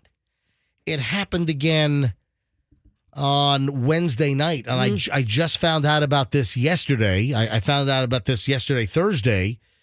My dad woke up in the middle of the night again, walked into my mom's walk-in closet, ripped a full-length mirror off the wall and chucked it into the bedroom, smashing the mirror everywhere. Whoa. Started ripping, I guess, clothing racks off of the wall, smashed a glass table, and then peed all over the master bedroom floor in the middle of the night. That's the way to do it. Ooh. And I said, was he on? I spoke to my mom yesterday. I'm like, did he take an Ambien on Wednesday night? And the answer was affirmative. I'm like, Mom, tell him to stop taking the Ambien. Actually, take the Ambien and chuck him across the street. But you get addicted to them. It's hard to stop taking them. Then he's going to have trouble sleeping. Get the Ambien out of the house. There's got to be something else to do. Maybe. So is that not insane? Is Yeah. that not crazy? It's nuts. It's like the first season of Succession when he pees on the floor. Right? And the maid is like, or his wife is like, oh my God, clean it up. Oh, that's right. Yeah. Oh, the wife and Axe's wife and kids just kind of disappeared from that series, didn't they? I only watched the first episode. Oh, So which one are you talking? Oh no! I'm sorry. You're thinking of, No. You're conflating. I'm thinking of Billions. Yeah, Billions. I'm sorry. Think of a different scene. Yeah, Axe's Billions, and there was some scene with the wife and kids in Billions. They just kind of went. They disappeared. Axelrod's family, they just gone. Yeah. All right, but you're talking about Succession. I'm sorry. Excuse me if I confuse a couple of billionaire families, Succession and Billions. Yeah. So the condition that your father has is loosely labeled ambient zombie. Yeah. My dad is an ambient zombie. My dad is an ambient zombie. He's gonna be. That'd be a great new Monster Jam truck name. It would be. Appearing this weekend at Monster Jam, it's Ambient Zombie. You're going to blow out your voice. No, I'm fine. I can do that all day long. All right, so It's my gift. That's no problem. all right, I want to go to phones on this. Seriously, what has happened to you on Ambien? Look what's happened to my dad. So hopefully he stops taking the Ambien and these episodes will go away. But if you have any Ambien stories, I'd love to hear from you. Or if you have any advice, what can my dad take that's not going to cause him to whiz all over the floor and rip mirrors off the wall and smash them? Why can't, I thought elderly went to sleep at like 8. They watch Matlock. They just kind of doze off. Yeah. He just can't sleep? 800-990-1047. Apparently so, Froggy. Jeez. So I guess he pops an Ambien when he can't sleep. Take a ZQuil. The one time I took an Ambien, I've probably taken it a couple times. Okay. But one time of note is when I was in Dallas covering the Super Bowl and we had to get up early to go on Radio Row. And I was getting irritated because everybody wanted to stay out late. And I just said, you know what? I'm going to bed. And I took an Ambien at the table in the nightclub or restaurant, the restaurant or bar, wherever we were. Yep. And I fell asleep in the bar. Yeah. And they carried me out. Oh, my God. Look at the phones. Every single line is ringing. Andrew, hurry up. Screen these calls. And if it rings, just let it ring because Andrew's got to screen all these damn calls. In fact, let me just put a bunch of them on hold here. Hold on a minute. Did Roxanne just tell a quick story about how she essentially roofied herself? Yeah, what the hell by did you taking say? an Ambien? I mean, is that the way to get back into your friend? I want to go, and I'm taking an Ambien right now so you can carry my sleeping ass out of here. Holy crap. All right, I just put all the calls on hold, so Andrew will get to you in a second. No, but if you have any Ambien stories, 800-990-1047. 800-990-1047 is how you get on the program. And every line just lit the hell up. I remember Joey B., our old producer, Joey B., he was on Ambien. Yeah, but he would cook full meals in his Ambien zombie state. There was a story where he made lasagna in the middle of the night, like at 2 o'clock in the morning, and he got up at like 3:30 or 4, and like 1 o'clock, 2 o'clock, he's making lasagna. He wakes like from scratch, like nothing was prepared. He did the whole meal. He did make a good lasagna. It's a big meal, and it was good. He woke up. He's got ricotta and tomato sauce all in his bed. He's got cooked lasagna noodles like stuck to his crotch. I mean, he's in bed with lasagna that he was making like in his bed in the middle of the night. And because he was on Ambien. He brought us a piece. It was really good. Did he also have the episode where he drove like 20 miles in the middle of the night? Was that Joey B? I remember something with mustard and Joey B. Oh, my God. Yeah, he was making ham sandwiches with mustard. All right, let's go to phones here. 800-990-1047. If you have any Ambien story, you just heard about my dad and a couple of stories, which it's got to be Ambien because it's happening on the nights where he takes Ambien. Let's start with Anonymous. This must be good because Anonymous in Newport Richie doesn't want to use their name. That's line 3. Anonymous, you're up first on the MJ Morning Show on Q105. Hi. Hi. How you doing? Doing well. Go ahead. Good. Well, Monday night, I guess I asked my girlfriend for an Ambien, and I wanted to sleep for the hurricane because I'm a contractor, and I'd had a few drinks, and then in the morning I woke up in the middle of the night, and I asked about, are the pets put away? And she looked at me. She said, "Are you kidding? You reached a new low." I'm like, "What?" She goes, "You ate your camera." I'm like, "What?" and I didn't believe her. And she showed me all the pieces on the floor, and it's a $600 infrared camera that I need. Hold on. You ate? What? You started chewing on a camera? Yeah, and I don't know why. She said I started with the little corner part where the rubber that you plug it in. She said if she didn't see it for herself, she'd never believe it. And what kind of camera is this? Like you said an infrared? Yeah, a FLIR, FLIR, infrared camera. Yeah. I'm familiar with FLIR, on the helicopters have the FLIR system. But and this is flat, like a wallet size. And they're about $600, and I use it for work. And you destroyed the camera? I chewed off the metal. She said I didn't even really use my hands. I used my teeth. I chewed it all off, and then I chewed up the LCD crystals. Oh, my God. Sir, you're an animal. Sir, are you going to take Ambien anymore, or did you learn your lesson? She said absolutely never give me another Ambien, because she said when she asked me, she said I looked over, and my eyes, she said I looked like I was possessed or demonic. Oh, my God. I've never had one of those. And then she said, I told her, do you hear that crunching noise? She's like, yeah. I thought I could only hear it myself. And I was chewing and eating all the crystal, the display. Did you have glass in your mouth? Yeah, I chewed it up and ate it. And then in the morning, I woke up, I'm like, I had this really funny aftertaste in my mouth, like kind of metallic. She's like, I wonder why. You chewed the batteries, you chewed it, and I have all the parts. Sir, you might want to go to the doctor. It looks like a rabid dog chewed up the metal. There's teeth marks in it, and I'm like, what in the hell? Did you damage your teeth? No, I didn't damage. I have a little hairline cut on the corner and a little scratch in the roof of my mouth, but no, I chewed it up like a Doberman. Now, was this a company camera? No, it's my own. I own my own a roofing company. I guess I was stressed out about the hurricane coming. Oh, jeez. Hey, Anonymous, thanks for calling. That is bizarre right off the bat. Let's go to Amberly in Holmes Beach. Amberly, you're on the MJ Morning Show. Hi. Good morning. I've never been on the radio before. This is fun. You are now on the radio. Welcome. Do you listen to the MJ Morning Show every day? I do. Well, thank you very much. Go ahead. Hold a minute. We're talking about your name is Amberly, and we're talking about what? Ambien. I know. I didn't put it together. All right, go ahead. About your dad, so that's why I called. Yep, go ahead. No, I don't have an Ambien story, but my husband and I both take. It's called Kirkland Sleep Aid. It's just an antihistamine, and it works like a charm. So if he wants to get off the Ambien, then I think they sell it at Costco. They also sell it on Amazon. Yeah, it's a Kirkland brand, so it's called Kirkland Sleep Aid? It's just, and all it is an antihistamine. I take one through the week and 2 on the weekends. All right. Night. All right. I'm going to see my dad this weekend. Maybe I'll stop at Costco and bring him some of this stuff. So. And I'll bring him a big 3-pound packet of Kirkland mango slices as well.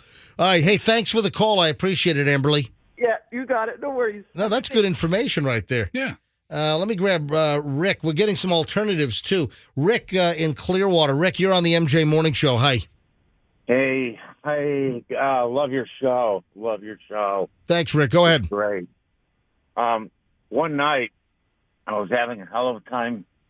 Oops, you'll probably have to dump that. No, you're okay. Go ahead. Getting to sleep, so I took 2 milligrams of Xanax. And then 3 hours later, I wake up and I'm on the floor with the 100-pound television set on top of me. And it was a CRT, one of those old. One of the old big glass tube TVs. I know, it's a miracle the dang thing didn't bust. Yeah, crazy. It was. I didn't even know I was doing it. Oh, Mike! You somehow hurled the TV on your body?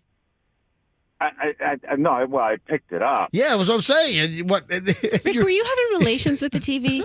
Roxanne, that's a hell of a question. No, I guess I watched too much of it. Wow, Rick, thanks for the call. It happened 10 years ago. So you got a little Louis Anderson in you, sounds. Hold on, you still had a big glass tube to even 10 years ago? Hey, Rick, thanks for the call. Thanks for calling in. I love doing this segment because it makes me love our listeners more. That just, from chewing cameras to a 100-pound TV on top of the guy's chest. All right, that just opened up a line.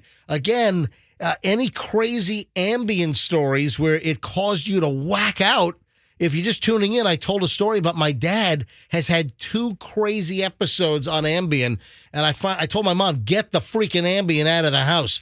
All right, so a line open. Oh, it's 800-990-1047. It's already ringing. But, folks, try to get in when I finish with a call. If you got a great Ambien story or something similar, 800-990-1047 is how you get in. Danny is in Clearwater.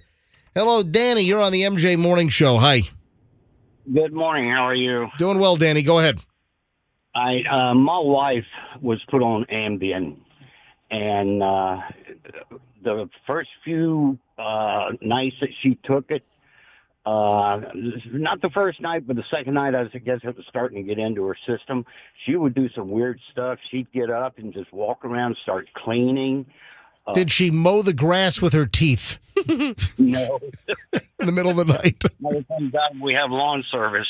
But she would get up and cook, start cleaning, and she'd lay in bed with her phone and order just all kinds of stuff off of Amazon or it's Ambien Amazon ordering. Yeah, good PSA. Keep your phone away from you when you're on Ambien. You could do social media, you could shop. I tried Yes. to take her phone, and she'd get mad at me if I tried to take her phone. I said, honey, turn your phone off and go to sleep. So she's sleep ordering. You try to take the phone away, and then she got combative? Oh, yeah. Oh, my God. Danny, thanks for the call. Wow. Mike is in Tampa. Mike, you're on the MJ Morning Show. Hi. Hey, good morning to the best morning crew in Tampa. How you guys doing today? We fully agree with that. Thank you. Go ahead, Mike. All right, so this is about 20 years ago, playing backgammon with a friend of mine. World-class player. We play for money at night, and I'll never forget, he took an Ambien, and within a half hour, he went from being a world-class player to throwing the dice, looking at the move, and drooling. It was the strangest thing ever. Went from world-class to kindergarten player. Wow, unbelievable. Thanks, Mike. Oh, I was going to take the next call who had a woman was on hold with advice for taking Ambien. Hey, you just hung up. I wanted to hear your story. All right, whoever the call was that just hung up, 800-990-1047, and she was going to offer advice if you're on Ambien. Anyway, another anonymous story. Oh, these anonymous stories are good. Yes. Anonymous in Lakeland, you're on the MJ Morning Show. Hi. Hello. This is nothing too crazy. But I used to get up in the middle of the night on Ambien, and evidently I didn't know I would eat peanut butter. And we had one of those big jars of peanut butter like you buy at Sam's and Costco. Yep. And it was a brand new jar. Couldn't find it. A year later, we found it in the garage in a tote. Hold on, you found it in the garage in a tote? In a tote. In a bag? Yeah, in a bag. Evidently, I get up in the middle of the night and I'd rearrange the pool furniture out by the pool. No, this is a good call. Yeah. Rearrange the pool furniture while eating a giant jug of peanut butter from Costco. Well, not necessarily at the same time, evidently. I don't know. It got to the point taking Ambien that I actually looked forward to taking it, and I ended up just quitting it cold turkey, and it took me like a week to get off it, and a week to actually go back to a regular sleep schedule. Anonymous in Lakeland, thank you. Reggie is in Tampa. Reggie, you're on the MJ Morning Show. Hi. Hi, this is Reggie. Yeah, Reg, go ahead. So a while back, I think I was like, I think 12th grade, I'm pretty sure, and I was having trouble. So my parents told me this story, and they said that I woke up and, well, not really woke up, I fell asleep, and I went into my dad's bedroom and actually peed in his mouth. Oh, my God. What? Oh, my God. Okay, you win, Reg. Man. You got a good aim, Shock bud. value right there. Oh, my God. My mother, right here, she's next to me. She said it was a true story. Oh, my. Oh, is that Mom? Yeah, he used to pee in the garbage can in the middle of the night. One time my husband was sleeping on the recliner, and he got up, and he just pulled his pants down and just liked to pee. Oh, my. I want to get that under control. Watch wow. The night and didn't even know it, Yeah. Unbelievable. Thank you, Reggie and Mommy. Thank you very much. Gross, Reggie. Another anonymous story. Let's go to Newport Richie Anonymous. Hi, you're on the MJ Morning Show. Hello. Hey, MJ, how's it going? Doing well. What's your name? Oh, no, you want to be anonymous. All right, so what happened with you on Ambien? Well, the reason I want to be anonymous is I was actually on duty at the time, doing law enforcement. But I have combat PTSD, so me and Sleep aren't necessarily good friends. Yep. And were you in Iraq, Afghanistan? I actually spent most of my time in Africa. Oh, really? Okay, go ahead. That was special operations. But yeah, so a buddy of mine who was also an officer was like, "Hey, this is when Ambien was first a thing," and he was like, "Hey, why don't you take one of these? I just got prescribed them. It should help you." And so it's a two-part story. So I'm like, okay. So I go home about 9 o'clock at night. I take it. I think I fell asleep probably around 10. I woke up at about 3 o'clock in the morning because another officer was shaking me on Hudson Beach. Whoa. And, I had somehow gotten up, driven to Hudson Beach, and was sitting on Hudson Beach in my boxers. How far away from your house? About 10 miles. Oh, my God. And so I, got woken up, and he's like, "Are you okay?" And I kind of went through what was going on, and he was like, "Well, let me follow you home." And I was like, "Yeah, that's probably a good idea." So he follows me home. I get home safe and everything. The next day I call my buddy, and I'm like, "Hey, let me tell you what happened." And he's like, "Oh, yeah. A few nights ago, I woke up and I was shaving." And I was like, "You were shaving your face?" And he's like, "Oh, yeah, with like an old-timey razor." And I'm like, "And you didn't feel the need to tell me that before you gave me this?"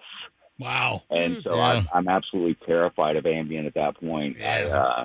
I've warded anybody who has told me anything about it away from using it. Well, Anonymous, thank you for calling and thanks for your service. Appreciate you checking in.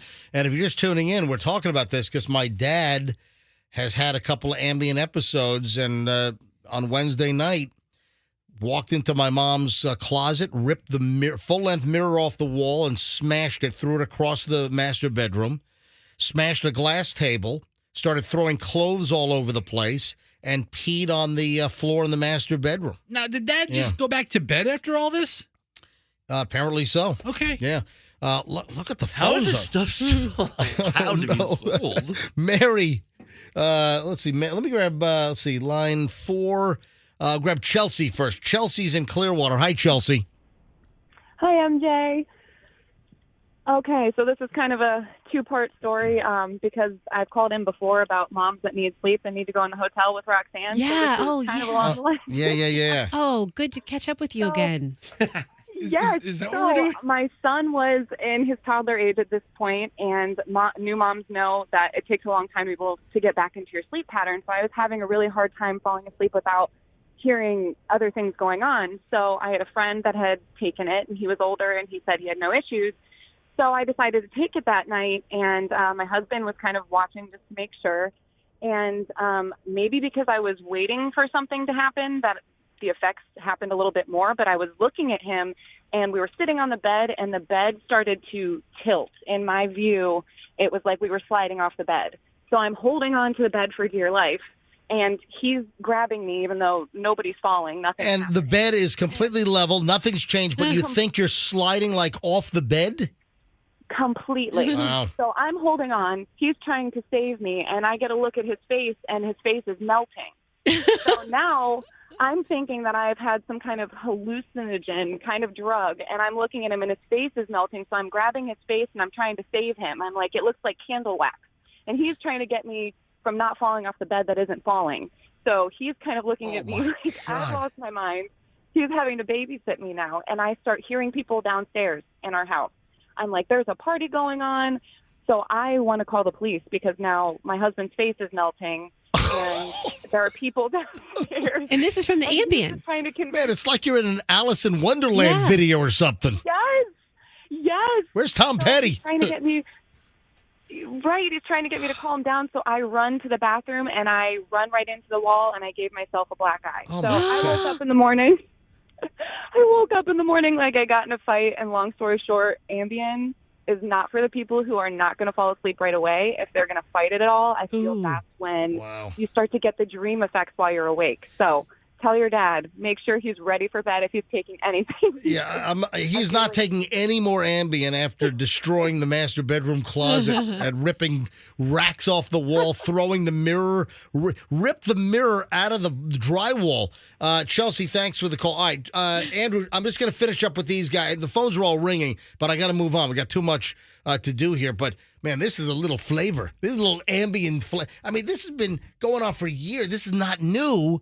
We've talked about Ambien hallucinations and sleepwalking and sleep driving and all kinds of crazy crap for probably 15 plus years on this show occasionally. But now an Ambien issue hit my dad just this week. All right, Mary in Tampa. I'll grab Randy, then Lou, and then we're done. Mary, you're on the MJ Morning Show. Hi. Hi, good morning. Mary, what's the deal? I took Ambien when it first came out because I have insomnia. And my husband was my then boyfriend living with me. The next morning would tell me, oh, my God, last night was great. I'm like, what are you talking about? Because I felt like I slept great. Oh, my God, sleep sex? And then he would... Oh, hold on, you didn't confirm nor deny. Sleep sex? Yes, I did. It was sleep sex, yes. And he said, oh, you were great last night. You had no idea what he was talking about. Well, when I looked at him, like, what do you mean? And he's like, he had this confused look on his face, and I'm like, we have sex last night? He's like, yeah. He goes, so that kind of freaked him out, and which I understand. And then he had come home, and I was in my car, so I don't know if I drove or not. I'm assuming I probably did. He found me in my car. So after that, I just decided I'm not taking that anymore. Yep. And now you remember all the sex that you've had, right? Yes.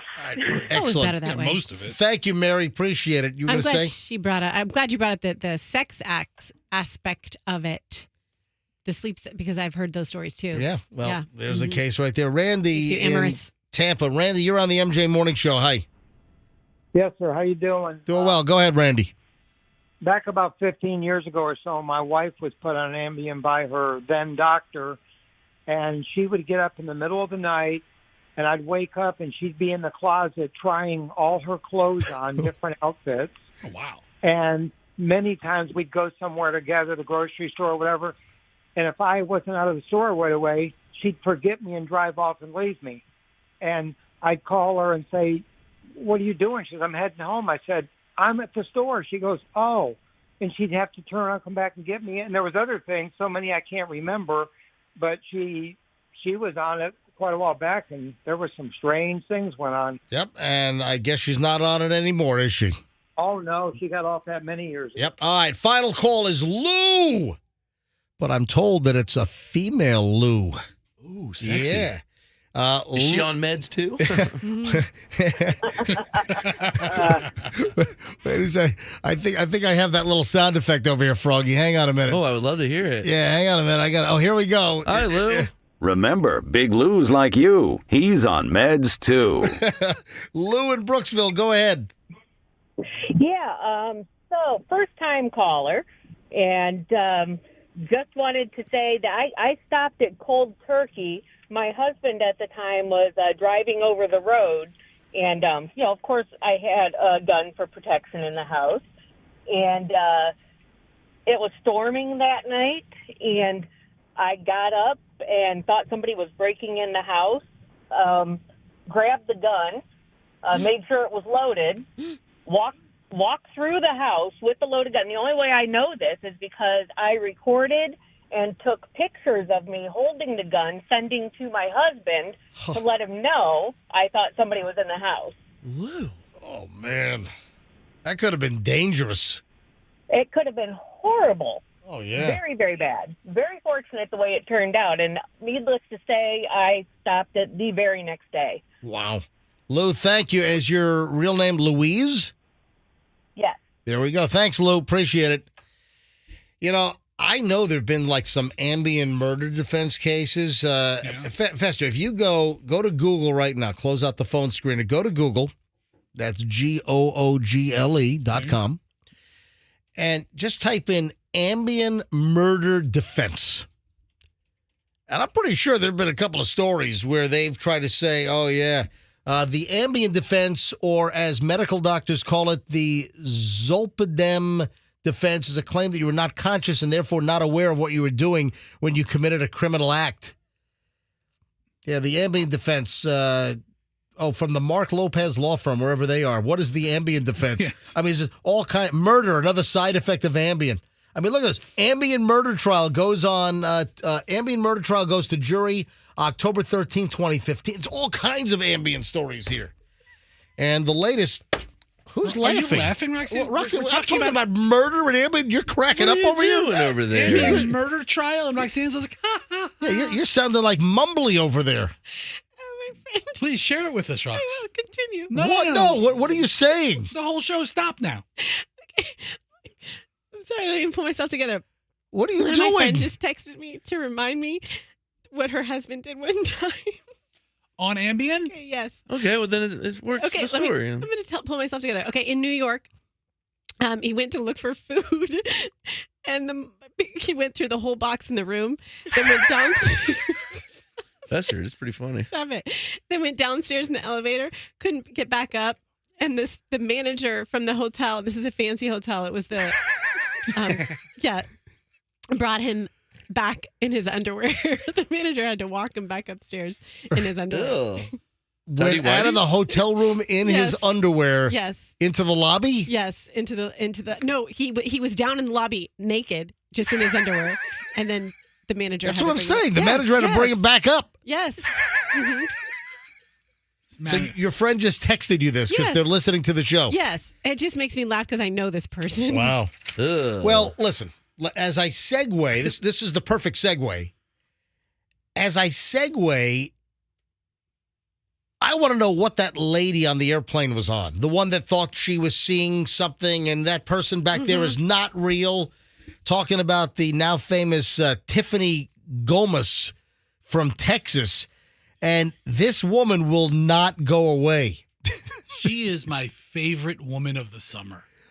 This woman will not go away. She's back again for someone that's, trying to make this go away. She's like doing all kinds of interviews and everything, but she's still not revealing certain things. Of course, I'm talking about this woman right here. I'm telling you, I'm getting the off, and there's a reason why I'm getting the off, and everyone can either believe it or they cannot believe it. I don't give two but I am telling you right now, that back there is not real.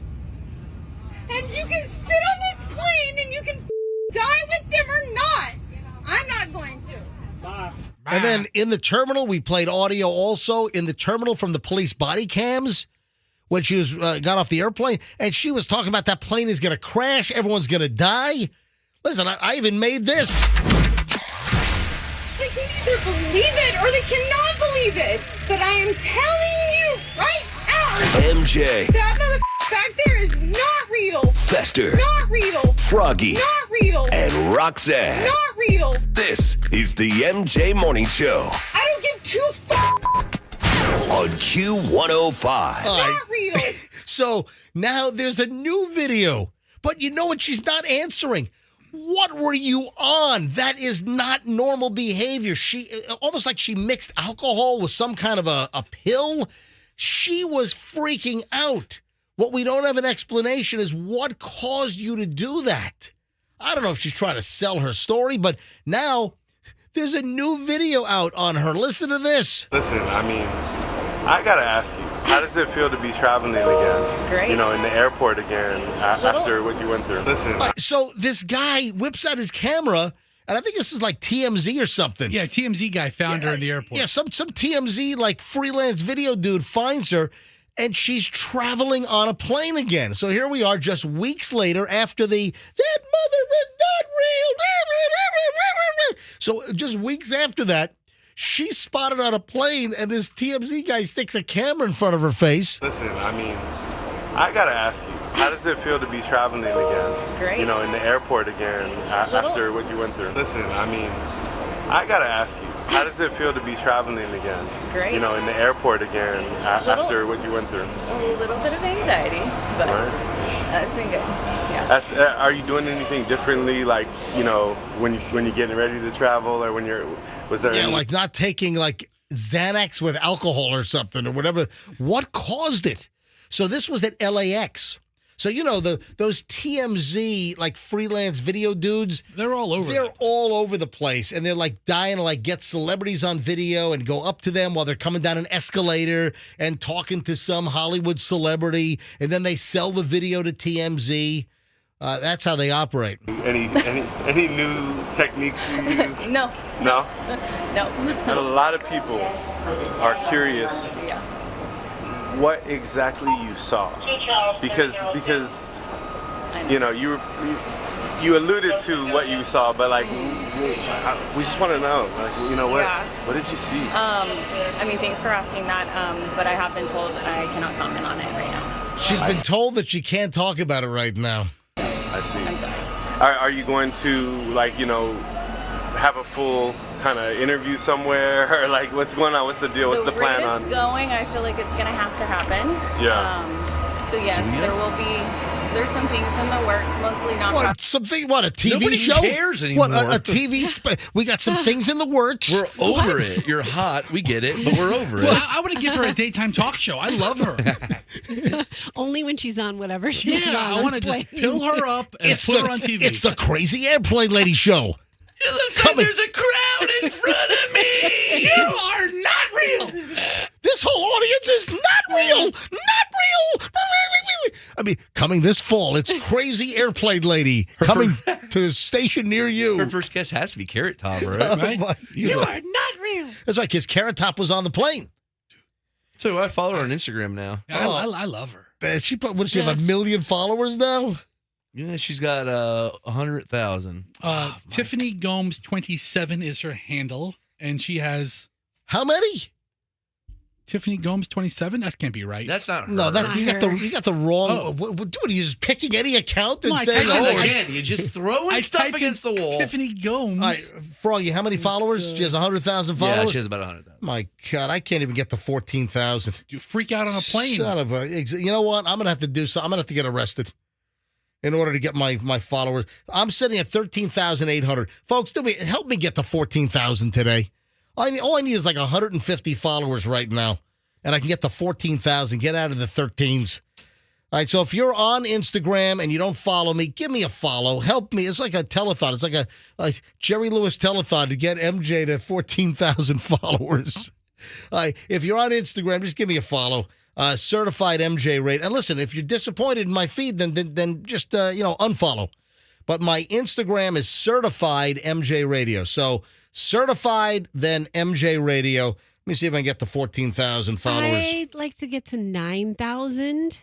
And Roxanne Wilder, if you don't mind giving me a follow. There you go. Look at that. And, of course, follow MJ Morning Show as well. You guys are some follower-hungry fools. Charity stuff, but I've been trying to, like, lay low for the most part, but reporters wouldn't let that happen, so.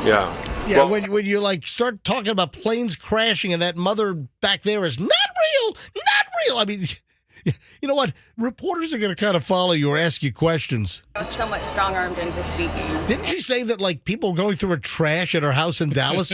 She lives in, like, in $1.5 million house in Dallas. Now here we are.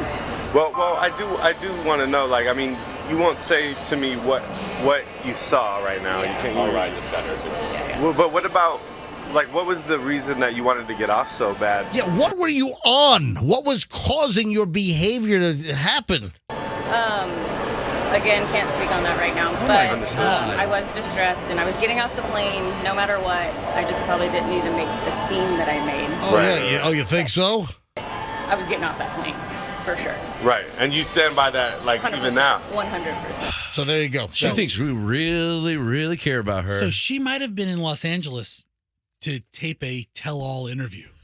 She's got like an expensive, like $3,000 Yves Saint Laurent leather bag. I mean, an oversized giant bag. That's not cheap. Is that her Instagram? I'm looking at the images on the Daily Mail. Daily Mail also got her walking through LAX, I guess. Wow, the crazy airplane lady. We have a warning, ladies and gentlemen. This is an MJ warning news alert, and Roxanne, you got a text to this effect, and I think it's very important. A listener sent a text to our text line, which is the same as the call-in line, which is 800-990-1047, and the listener texted, you guys need to put this on the air. For people in St. Pete, watch out for remediation scammers. We had one come by today. Most of them are from out of town. Tell people not to pay a lot up front, and if they're pushy, ask them to leave. So apparently you've got these scam artists. It happens all the time. First of all, if you have any kind of damage at your house, so listen, we got plenty of homes had water incursion and flooding. It could have been a whole lot worse. We, for the most part, got spared in the Tampa Bay area. Another brush, another close call. I mean, look at what happened with this thing 130 miles off our coast. Imagine if this thing had hit, Tarpon, a little north of the immediate Tampa Bay area, or right up the mouth of Tampa Bay. I mean, it'd be lights out over. It would be game over for a long time in the Tampa Bay area. But you have these clowns, you've got these scam artists, you've got these disgusting piles of human swill that will come out of the woodwork and take advantage of people. And they'll ask for money up front. They'll grab a ton of money. You need a deposit. I'll fix this. I'll help with the remediation. I'll fix your drywall. And people will give them money, and then poof, they're gone. They disappear. So listen, if you need remediation for the storm damage, you need any type of handiwork done, you got to make sure, first of all, you're dealing with somebody reputable. If it's a remediation issue, then you want a remediation company that's known, that has a state contractor's license. Get all this up front. But yeah, you're going to have these grifters. You're going to have like these traveler grifter types. They're going to cruise through some of these neighborhoods and say, yeah, I can fix your drywall. I can fix your roof. I can fix this and that. And, there are scam artists. And as this listener that texted our text line said, warn everybody, they're out. So the scammers are out. Yeah, if they pull up in a smashed-up 1997 Toyota Corolla, maybe not a reputable contractor, okay? State tags. Yeah. Not everybody's a car guy, All right, come on, Froggy. You know what I'm talking about. I mean, if anyone is solicited, they ought to be like in a company truck, something real, something legit. And, on that note, if you're a scammer, how about just try to be a good person and learn how to be a remediator and go help people? Yeah, put all your effort into that. Do you not know what a scammer is, Rock? You sit next to one every day. That's the point of being a scammer. I know, but think if the scammer put the effort into you know what, guys? Doing what they say they're going to do. I'm really tired of being a scammer. I'm going to turn my ways. I'm going to change my way. I'm going to go to remediation school. I'm going to learn how to be a remediator for the next storm. Guys, I have an idea for a new segment on the show. Oh, my gosh, the one I pitched last week? Which one was that? Wieners Around the World? You didn't pitch. Yeah, I did. I brought you the graph. Yeah, remember we even came up with like a jingle. Wieners it's around the where world. everyone ranks in wiener size. Oh, that. Oh, come on, man. That's a great bit. I blocked that. No, I'm not doing wieners around the world. Come on, man. Wieners around the world would be great. Here's my idea. Boohoo or screw you. All right. W-O-O-W is better than that. I mean, wieners around the world. W-A-O-W. Wait, W-A. All right. My boohoo or screw you. Okay. So what this, I saw a story last night. I'm like, oh, should I feel bad or you know what? I don't care. So a new feature, and from time to time we're going to have stories crop up, and the question is boohoo or screw you. So what precipitated this? Elon Musk's little sister says she's constantly overcharged because people assume that her brother pays for everything. But he doesn't. So for Elon Musk's sister, should we go boo-hoo or screw you? Okay, so question. Yes. Is she like a billionaire also? Or Yeah, just because it's her sister doesn't mean she's rich. I mean, yeah, it's like if she's like a several hundred millionaire. In an interview recently, Tosca Musk is her name. She's an entrepreneur and also the sister of Tesla SpaceX CEO Elon Musk. She said that one of the burdens that comes with her famous last name of Musk is that people think that she's got money coming out of her, and that she's astronomically wealthy as well. She's the younger sister of Elon Musk, who has a net worth of around $230 billion. Is that amazing that he forks over $44 billion for that dumpster fire formerly called Twitter, and he's just wrecked it even more? That he has that much more left. Still has that much. So he blows $44 billion, and he still's got this worth of like $230 billion. He gave everybody in his family like $50 million each. Here you go. Take it. I don't feel too bad for Tosca if she got like a $50 million Christmas present from brother Elon. Well, here's my question. It's a stocking stuffer. So she revealed that when she sought to secure a location for, I guess, some business venture, that she was initially quoted $5,000 a day. But as soon as they recognized her as Elon Musk's sister, it went to $25,000 a day. Well, yeah. So the question I have, and listen, this feature can be applied, I'm sure, in the future to whatever story comes. So should we feel sorry for Elon Musk's sister? So is it Boohoo or is it screw you? So hence the birth of Boohoo, or where's my reverb? Screw you! Yeah, what do you think? I say boo you. I mixed them both together. Little hybrid there. Is that what you're doing? All right. Roxanne, Boohoo or screw you? Screw you. You don't care? I'm just being mean today. Okay. Oh yeah, you're just being mean. Well, I too will combine them, but I'll go the other way. I'll go with the screw who. Oh. Yeah, see, there's jokes Nice. everywhere. I mean, MJ, I have a hard time feeling bad for her. If she doesn't know how to do something and hide her last name, I mean, change it all by 2 letters. Her name's Tesla? Yeah, her Tosca. Tosca Musk. Okay. Awful name. Why is that an awful name? It just reminds me of a tusk. It's like their parents were making crap up. We shall name this one Elon. And this one Tosca. That's how it went. Yeah, I mean, they're crazy ass names. I've never heard of any of them. I've never met a Tosca or an Elon. Me either. Froggy, I've got a little bit of a warning for you. That's the warning alert buzzer, ladies and gentlemen. I just went to the doctor yesterday. I'm healthy as a horse. Well, hold on a minute. Do you have blood and urine work back yet? Yeah, they got it back immediately. Ooh, that was Healthy quick. as a horse. No, I still have to wait for those results, but Who's the wacky lady with the 1 drop of blood now in federal prison for 15 years? I watched that whole documentary on her. 1 drop of blood. It was this Theranos. Elizabeth Holmes, right? She had Elizabeth, this fake-ass company that was just an idea that suckered so many people. Listen, Walgreens got taken for tens of millions of dollars. Her whole deal was you go in, 1 little drop of blood from your fingertip, and they do a full workup on everything. But the whole thing was like a racket. Just the technology that didn't even exist. Really? Oh, yeah. All right. So my question is, did you go for a physical yesterday or something specific? Physical EKG, got my chest hairs ripped out. It was awesome. Yeah, isn't that great? I told her to put 1 on each nipple.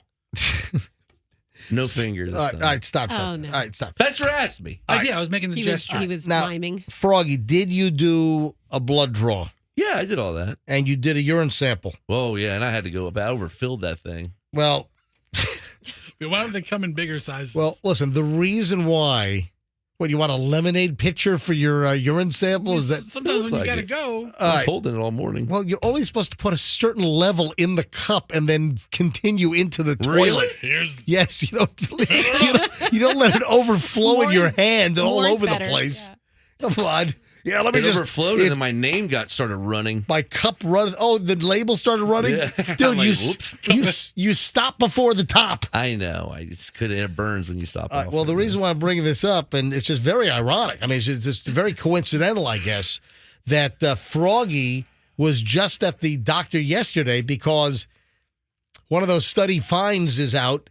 High levels of toxic metals discovered in blood and urine of marijuana users. Oh God, you're so lame. Dude, what do you mean I'm lame? Dude, you partake during every commercial break.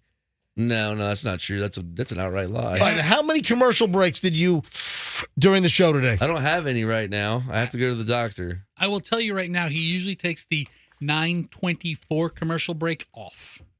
Because he's so blazed. What about by the 4:20? What about the 4:20 break? I have some good cigars, actually. Some hand-rolled. The reason why I'm bringing this up is researchers from Columbia University Mailman School of Health first to report finding high levels of metals in the blood and urine of marijuana users. What kind of metal? Well, hang on. Slayer, Metallica? What are we talking? The findings demonstrate that marijuana may be a source of lead and cadmium poisoning that flies under the radar. Dude, you need to be tested for like heavy metals. I do have heavy metal. All right! Yeah! Fine, you make light of this. Oh, yeah, tell it to Willie Nelson. You make fun of this. You might have like mercury and cadmium poisoning from all of the marijuana you smoke for No, shut up. for medicinal purposes. Everything you do is stupid, too. And my urine is precious metals. All gold. Oh, not toxic metals, precious metals? That's right. It's liquid gold. Listen, I'm good to go. Liquid gold in. Listen, why are you shooting the messenger here? I mean, this is like research out of Columbia University that marijuana users have inflated blood levels and urine levels of metals. I love metal. All right. With some Okay. Slipknot Go, right in my liver. Go chew on some cadmium. That's Yeah. really good. Go chew on some arsenic or something. And irony being metal detector. Oh, that's right. And Froggy is a big metal detector. Oh, my God. And rub it all over yourself. It's going right to my crotch. Hey, do you guys know where the rich and the poor mingle? At McDonald's. Well, hold on to that thought. Okay. That is That's a good answer. but incorrect. But I'll tell you what, you're sniffing up the right. I'll tell you. Hold on. Shut up. When you get back, I'll tell you a McDonald's story. All right, this is a teaser. Where do the rich and poor mingle? Hold on. That and and we have an update on that. You know that nut job that was squirting the drugs and the chemicals under the people's door in Tampa Palms? Yeah. Hold on. There's an update on that. We got a lot of stuff in the final hour of the MJ Morning Show kicking off next. Folks, don't move. Also, I got the Trip a Day song coming up. I'll tell you what title to listen for.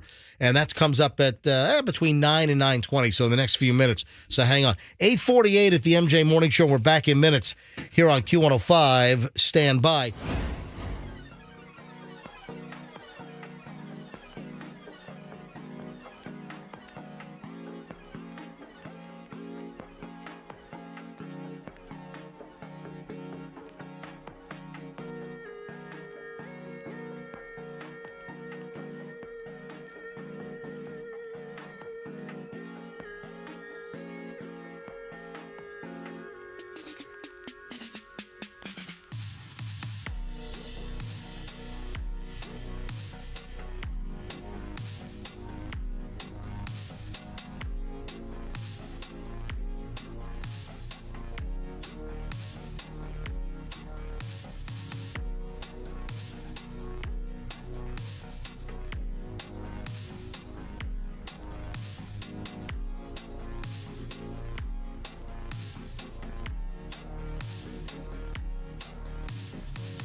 Exactly. At the MJ Morning Show, MJ and a crew. Where's Roxanne? She's still tracking middays? So is that where she is? Yeah, she just recorded a winner who hasn't won yet. Okay, all right. Congratulations. Roxanne, come on back. We're back on the air. Come on back to the morning show. Got to get her stop tracking. It's all right. Let her go. It's all right. Got to stop doing that. Anyway, so this is a really cool story where America apparently mingles, places where the rich and the poor actually mix the most. It's a really cool list. Now, Fester, you blurted out. I was just teasing this, and you kind of like took a little thunder away. Did how much thunder? Well, not 3%. Not 5%. You didn't take all the thunder. Okay. You took the chocolate thunder from down under, though. All right. Bring the thunder. So thunder, lightning, then the thunder, lightning. Then God, why do you say thunder around him? Don't say thunder. All right. So what were you saying about McDonald's? So one time we were doing a remote appearance at a McDonald's. Yep. And one of the corporate directors were there and listened to our morning show. Then they were glad we were out there, and we're at the lobby around lunchtime. And he's like, "Look around, see all these people. This is the great melting pot where there's rich people and poor people and this kind of people and diversity and every kind of person was." And he was right. There were people there. No, that's not it. I have a guess. There were people in suits. There were people there in tank tops, which was me. I was in a tank top. That is not what I'm looking for. That is not the latest information I have. Now, Froggy, would you like to take a guess? I do have a guess because I have a personal story. I have a friend whose girlfriend worked in the mall, and he went to go visit her all the time. And it turns out his girlfriend was a homeless guy, and he would hang out in the mall. And my friend Zach would hang out there. And it turns out that the girl's dad was a homeless guy, and my friend Zach helped him out and took him home, and they celebrated the holidays together. But the point is, they met at the mall. Is this another Saved by the Bell story? Well, yes, I did have it on. Oh my God! Come on, Froggy. Come on, man. Will you stop with your Saved by the Bell stories, would you please? You don't know anybody named Zach. Come on. I know who you know. Did you fall for it again? Anytime he says my friend Zach, he's talking about Zach from Saved by the Bell. Here we go. You ready? You ready for the big reveal? Tell me. Roxanne is still not back. She is really vacant from this show a whole lot. She's doing a lot. Oh, that reminds me, I'm out next Friday. Oh, are you? He's recording middays all day.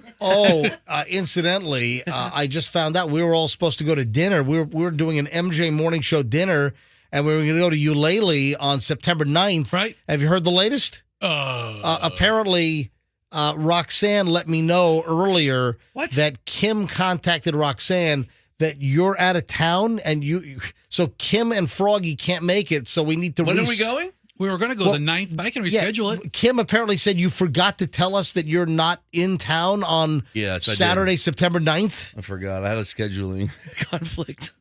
And you didn't tell us when we asked you a month ago? I just realized I have to leave town next week this morning. Well, I'll kick it down the road. What are you doing, man? Busy life. Busy Roxanne, man. would you stop tracking middays during the show? You're 5 minutes Roxanne, late. don't say that, MJ. You're 5 minutes late coming back to the show. Stop. I walked down the hall. I saw you guys were rip-roaring, laughing, and having fun in here. And I said, I walked down the hall and I saw you in the studio voice tracking middays. That's what I saw you doing. Stop. I wasn't. Stop. I swear. Look at the midday files right now. Do you see any tracks in there? Whatever. Zero. All right. Zero. Listen, don't let me rip the curtain back here again, please. All right. Our curtain's been ripped for months. All right. I Listen. just texted you. I gotta. The curtain's been. There's that curtain. Someone go to Joann Fabrics. Put Get your some more. clothes on. The curtain's open. All right. All right. So here's the deal. So where does America mingle? The rich and the poor mix most at places like what? I like Fester's answer earlier. McDonald's. Well, if you were here, we already discussed that 3 minutes ago. And you know what? Yeah. You're right. We already talked about that 3 minutes ago. Thank you. All right. What about places like Marshall's or TJ Maxx? Tell me what your 210 break sounds like. All right, go. Hey, this is Roxanne. Wow, it's hot out there. Yeah, here's the police. Every breath you take. Right. Q105. All right. All right, so You guys are awful. You want to know the Why don't 230? you do middays today? I like that. I like that. Sounds pretty good. Here's your 235. It's Phil Collins on the queue. This is Roxanne. All right. Never said on the queue. Nobody says that. All right, so is it places like Marshalls or Home Goods or Nope. places that have like some nice stuff and some cheap stuff? And... think fancier. Courthouse? Nope. Think fancy like Applebee's. Yeah, we fancy like Applebee's on a date night. That's Got right. that Bourbon Street steak with the Oreo shake. That's right.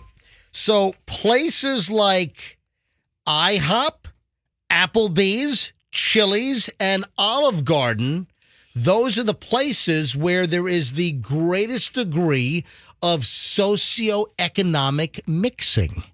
It's like a mixing bowl.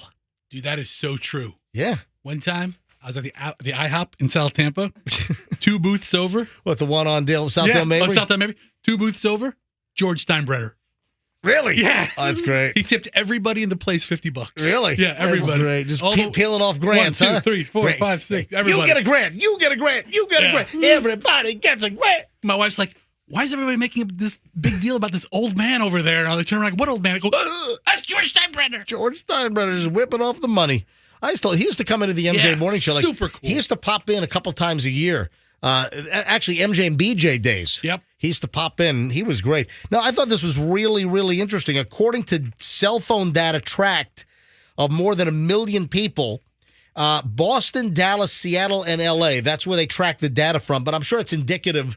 You know, when you look at those cities, Boston, Dallas, Seattle, you got a whole different variety. And they found that with this cell data, they were able to put socioeconomic numbers together.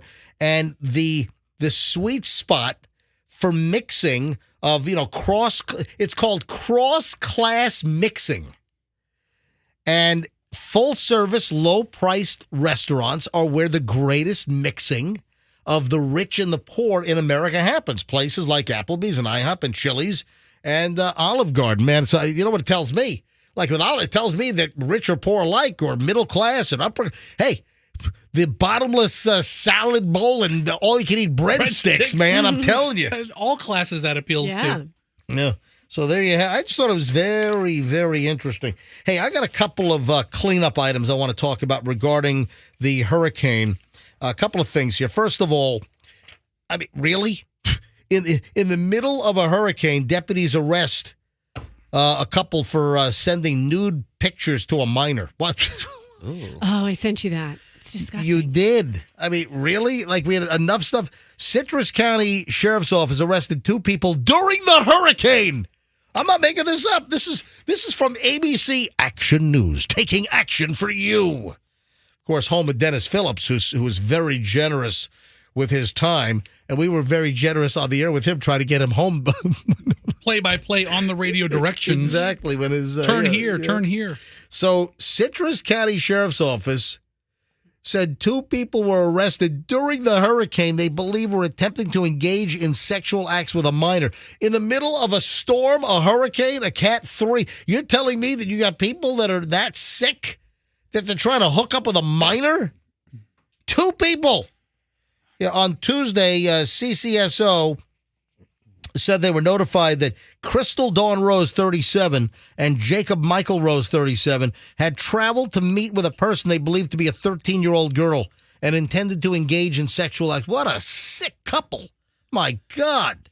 And this Jacob Rose already is a registered sex offender.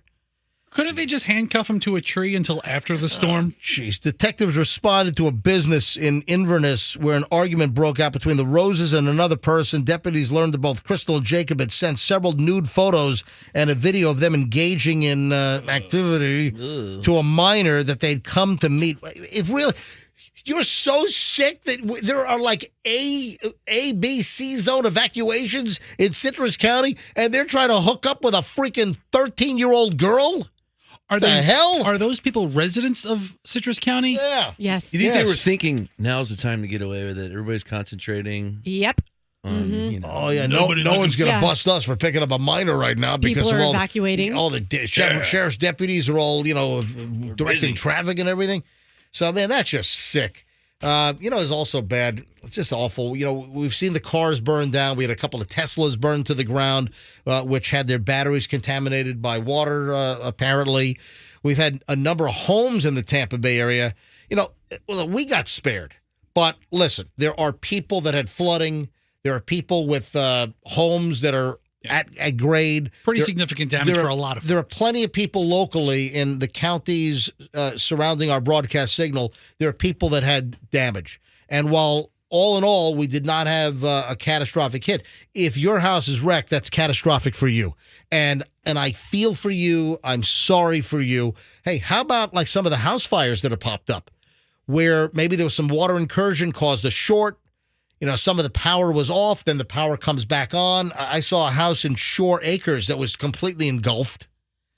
You see like the glass doors, some of the water incursion, even closer to the Big Bend and even in the Big Bend, you see some homes where the structure was intact, but like glass doors were blown in from the surge. Yeah. And you know what? Let me call Weather Type Mike here. Just hang on one sec. You know what? Just thought of it. Let me call Weather Type Mike. Hold on a minute. 813. Let me get him on the phone here. 813. All right, calling Weather Type Mike. Don't forget the cookies. Weather Type Mike. You hear him on the radio. I'm doing commercials for them. You see him on TV. Latest spot is cute. He's sitting with a bunch of kids in the classroom and he's teaching them about Windows. So cute. Yeah. Weather Type Mike speaking. Weather Type Mike, MJ Morning Show, calling you live. Good morning, MJ. How are you? Doing well, Mike. Hey, listen, this is just spontaneous. Sorry to. Hopefully you can talk for a second, but we were talking about some of the damage, and I saw like homes that the structure was still there, but windows and like glass doors were like blown in. And I would think this is a classic example of why people should take a look at like impact rated windows, right? Absolutely. Look, hurricanes bring two things, and the first thing that you're going to have with a hurricane is the high winds. And you have to keep in mind that in order to protect your home, you have to protect the envelope of the home. And the envelope usually consists of the glass, the doors, garage door, and roof.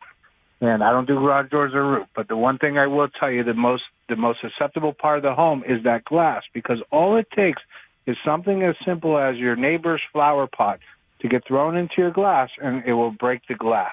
A little hole puncture will allow the wind to get inside of your home, and that wind will build up because it has nowhere to escape. So picture it cycling and cycling, and then all of a sudden your roof flies off, your doors all pop open, and that's where a lot of the water damage occurs.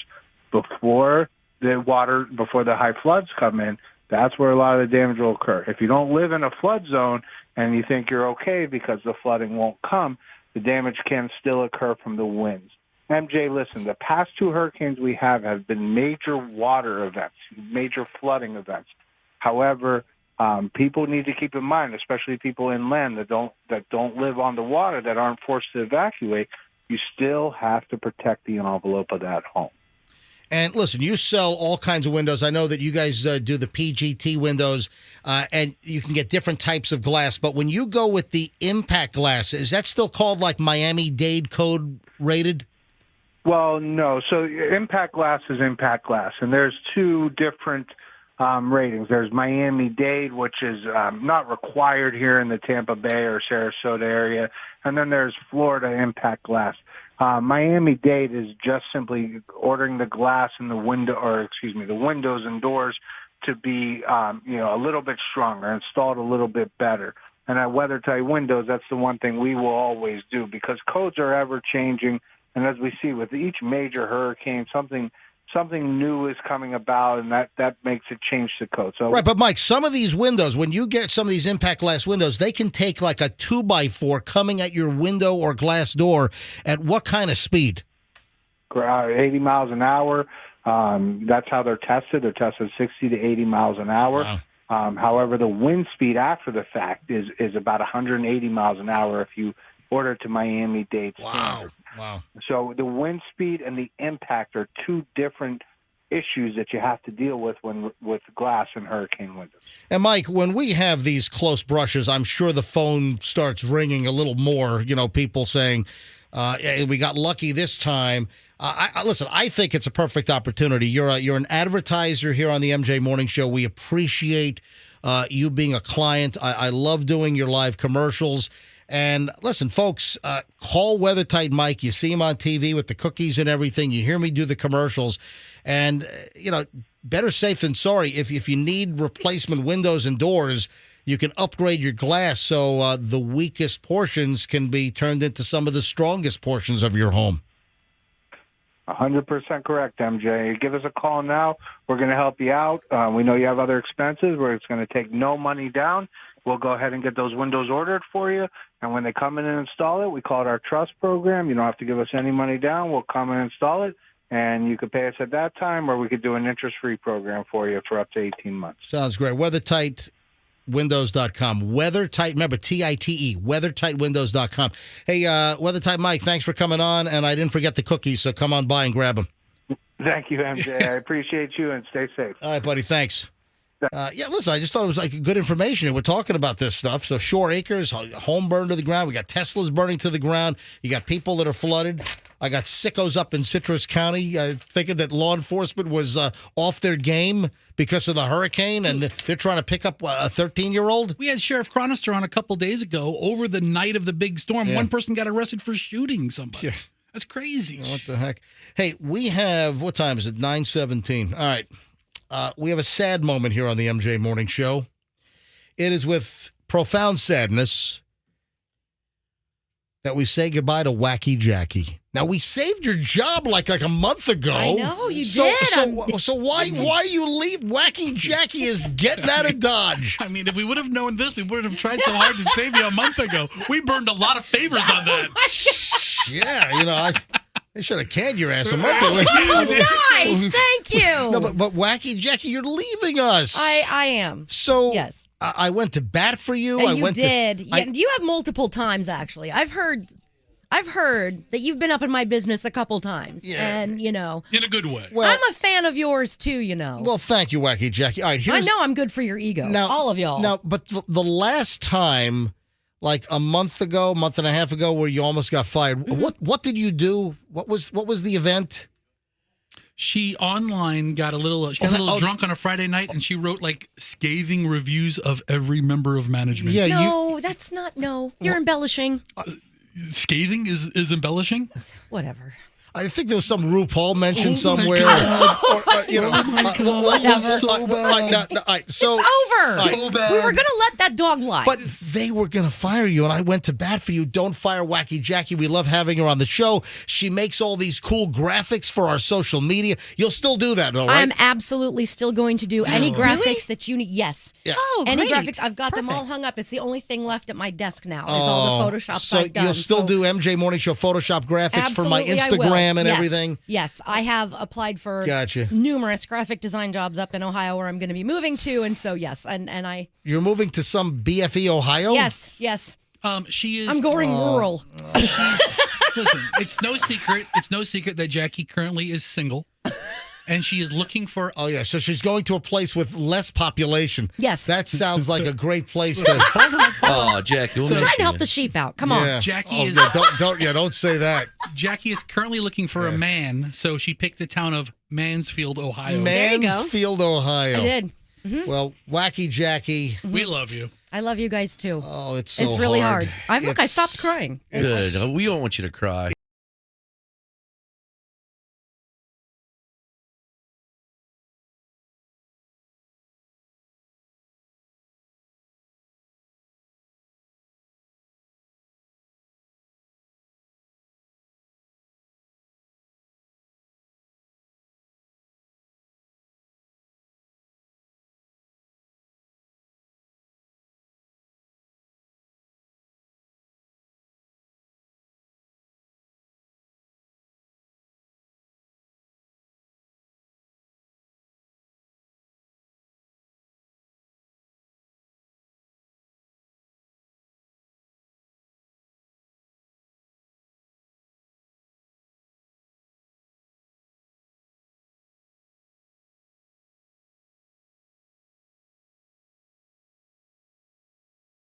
You can't sing your own songs. Oh, boy. Watch me. Jackie, you should flip your desk on the way out. I mean, they can't fire you twice, Yeah. right? I mean, you're quitting on your own accord, I right? put in my notice. It wasn't Yeah. like I just said I quit. But you put in your notice like 2 weeks ago, right? Yes, I thought I had a job, and then it ended up being a scam. So Whoa! Hold on. Oh, you God. were going to stay here, Huh? or you? No, I thought I put my notice in when I thought I already had a job up In there.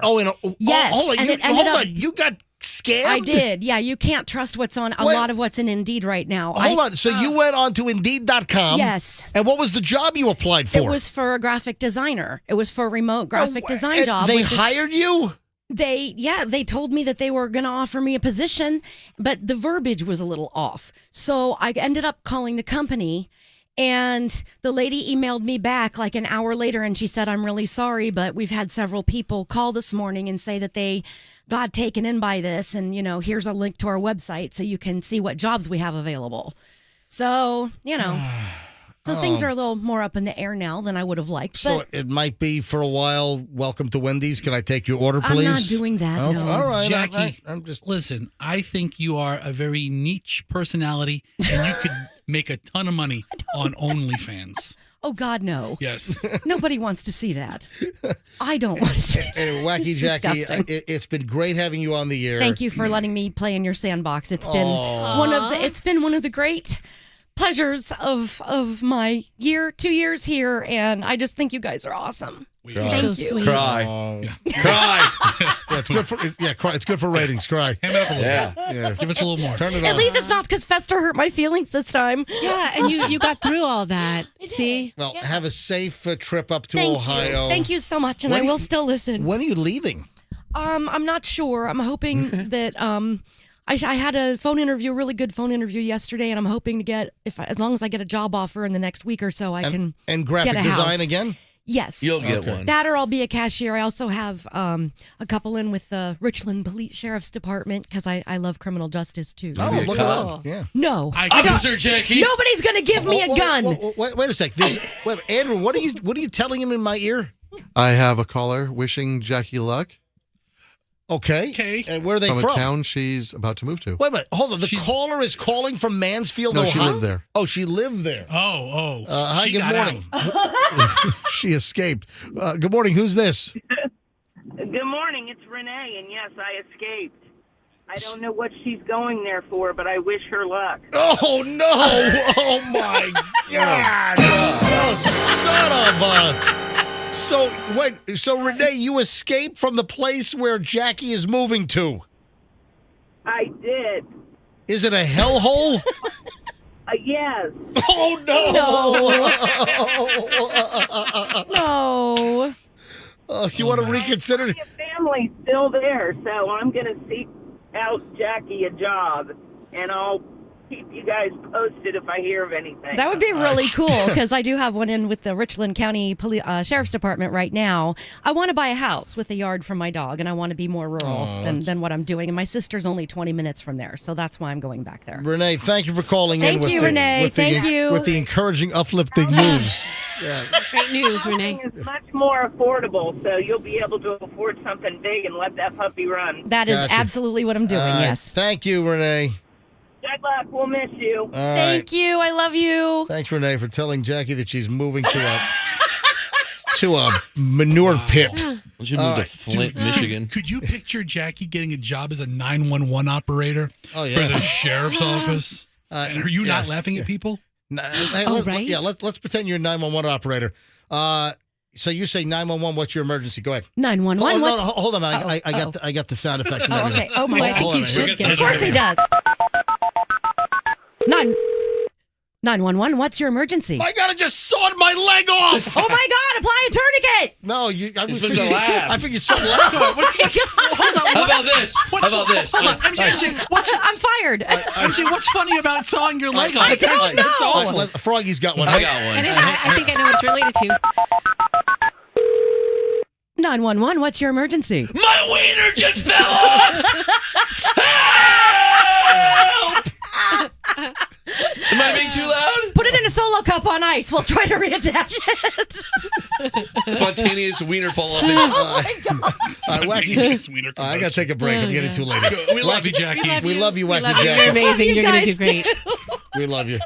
Best of luck. Keep in touch. And do my Photoshop graphics. I will. Actually, I promise. Step it up a little bit. Because Get this. You're what a jerk. unemployed now. You have plenty of time. MJ will pay you for them. Yeah, step it up a little bit, would you please? I'm go crazy. All right, folks, I got to give you the Trip a Day song. Running a little late here, but the Trip a Day song is Man-Eater by Hall & Oates. Look at that. Wacky Jackie's going to turn into a man-eater in Mansfield, Ohio. Chomp. Yeah. Okay, all right. Easy, Jackie. Yeah. So, man. Yeah. Do we have the hook anywhere around here? I'm looking for the hook. Do we have Man-Eater hook? Page 10. Where's page 10? Yeah, hang on a sec. Hang I on. know it. I can fill in if you need it. I'm looking for it over here. Hang on a minute. Oh, no, that's something. Oh, here we go. This is what Man-Eater sounds like.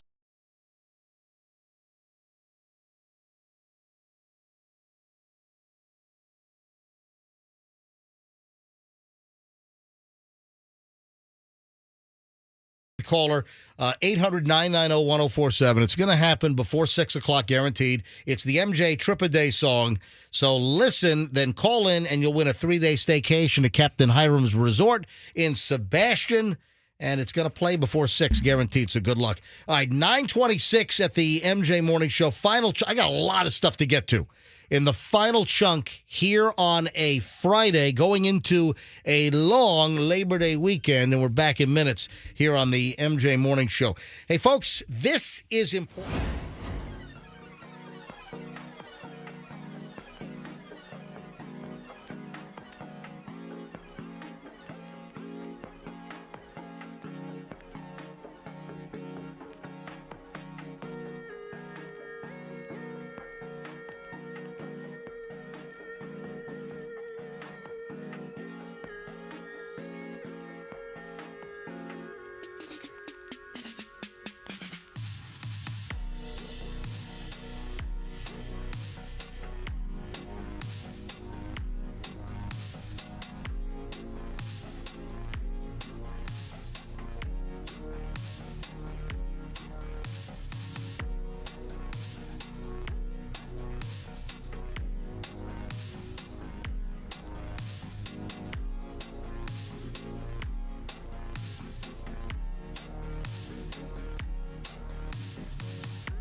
They use this extensively on the British version of America's Got Talent, which is Britain's Got Talent, which that might have been the original, right?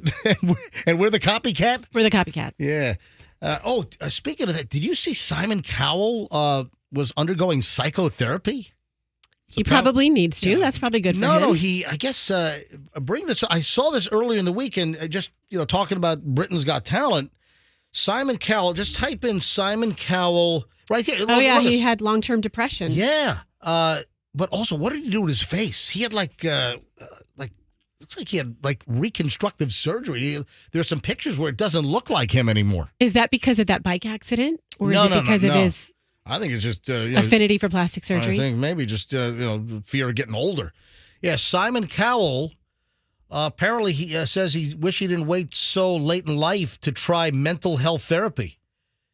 Yeah, he said COVID was the real catalyst. He's 63 years old now. Wow.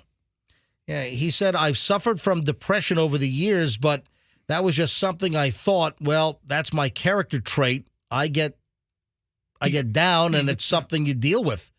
But now at this later stage in life, Simon Cowell is seeking out mental health help, and there's nothing wrong with that. If you need help, do it. And here he is. He's saying he wish he would have sought out mental health therapy at a much younger age. Oh, dude, if you're a therapist, he is the last guy I want as a patient. Oh, man. Let's say he doesn't like you. You're awful. You're terrible. What do you think? Come on, you can't be serious. You can't have a degree. You're terrible, helping me feel terrible. You tell me, you're the expert. You're awful. You're a terrible therapist. You need to find some other line of work. There we go. If you were watching any of the Disney channels last night, including ESPN, so any of the, I believe it's 19.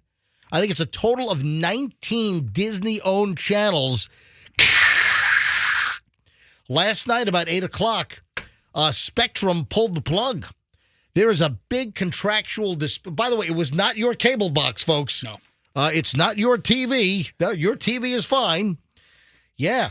And I guess the screen went black first before Spectrum put up the little notice, talking about the carriage dispute. Hang on, I've got the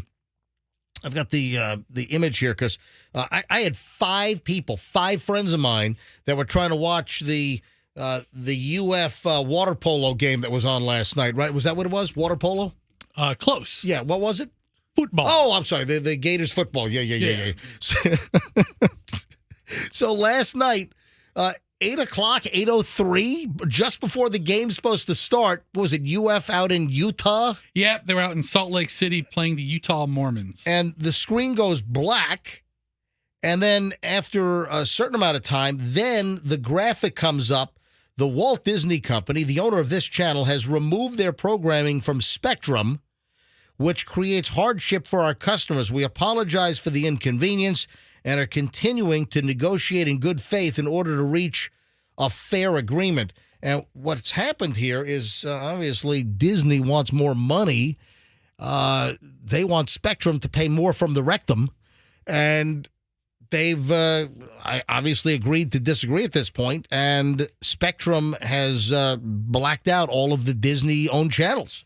All right, so I was a Spectrum customer for cable for years. Yep, I'm a Spectrum customer right now. But now I'm all streaming. I still have Spectrum for my internet, but you got to figure their cable revenue has got to be down from 4 or 5 years ago, right? They're trying to supplement that, obviously, with internet revenue. Sure. But, for these... Listen, it's just like Verizon.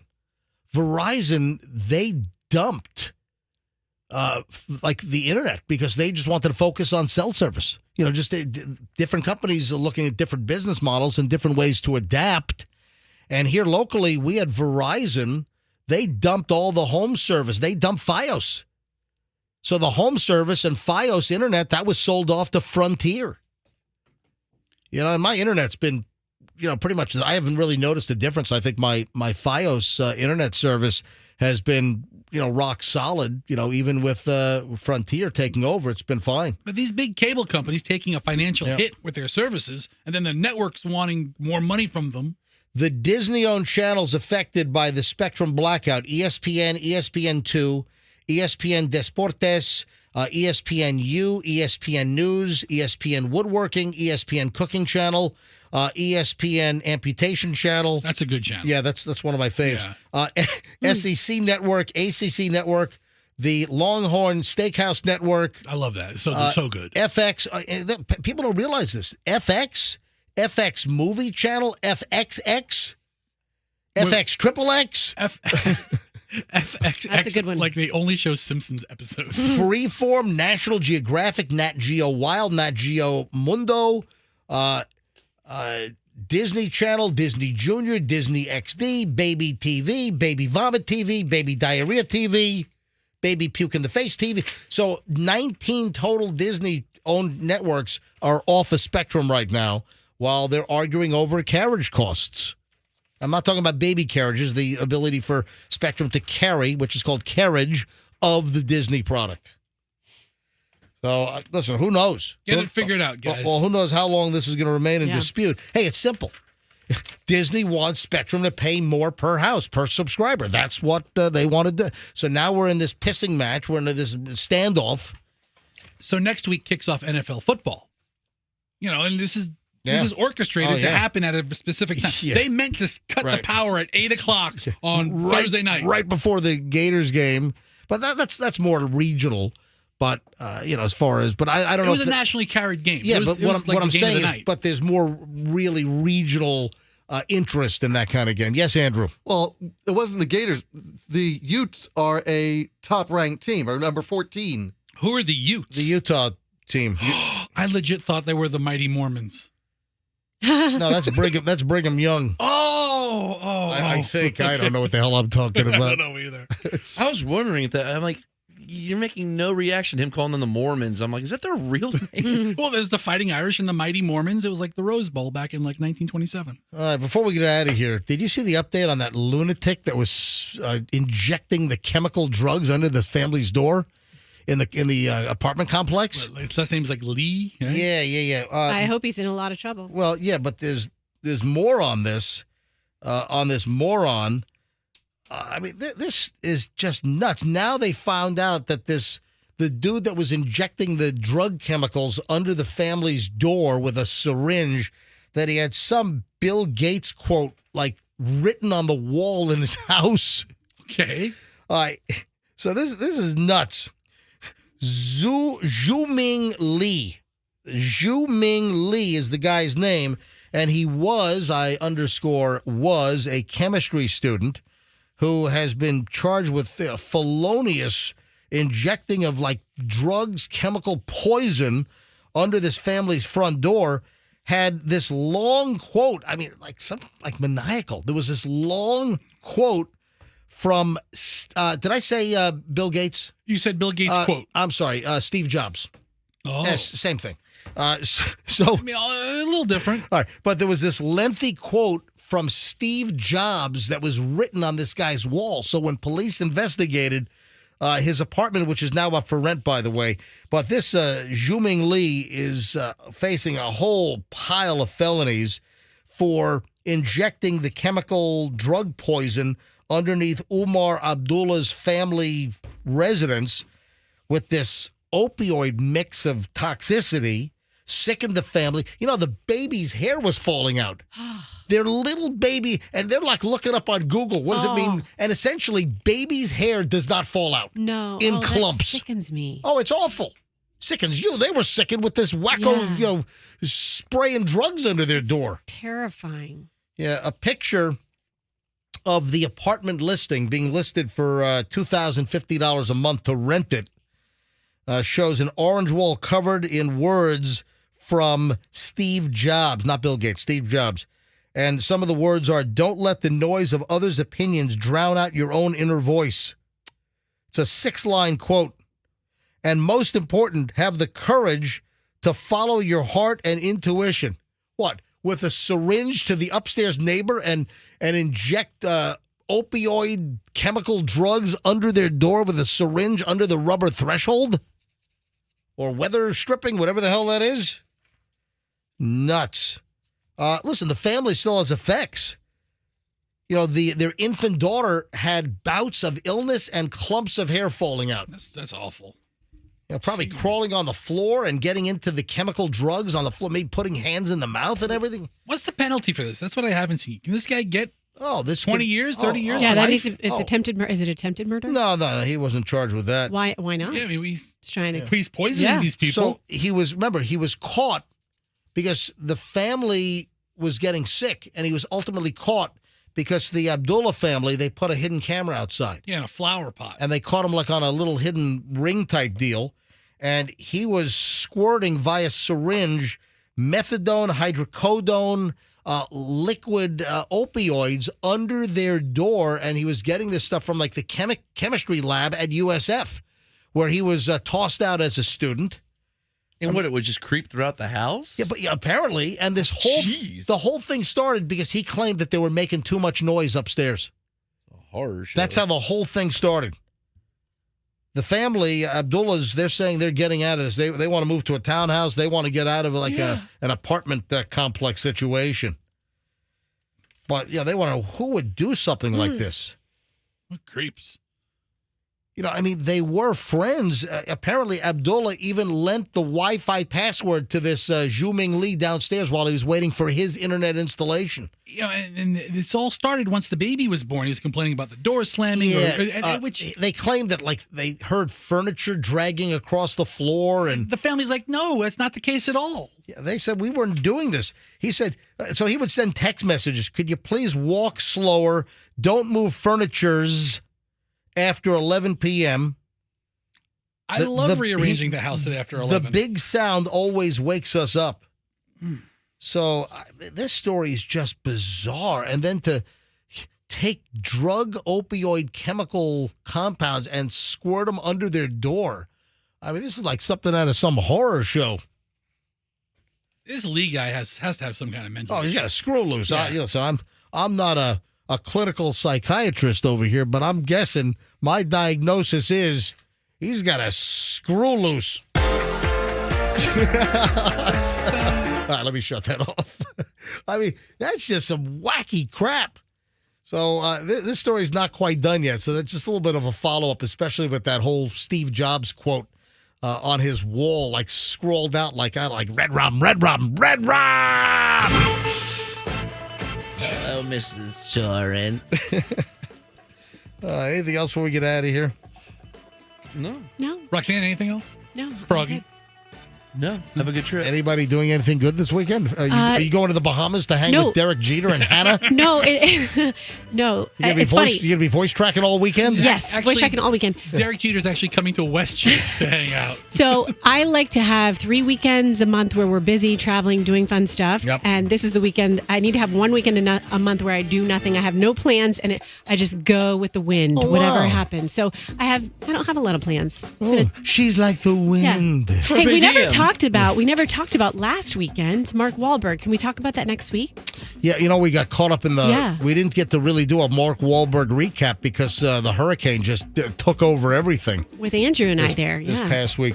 Well, folks, cross your fingers. Hopefully that was our brush for the season. But hey, statistical peak is still coming on September 10th. And typically the Tampa Bay area, our worrisome times are typically late September and in October. So we'll see what happens. All right, folks, listen, have a great, safe, long weekend. We'll be back live on Tuesday morning with the MJ Morning Show on Q105. And do me a favor, folks, please, this weekend, let's be careful out there.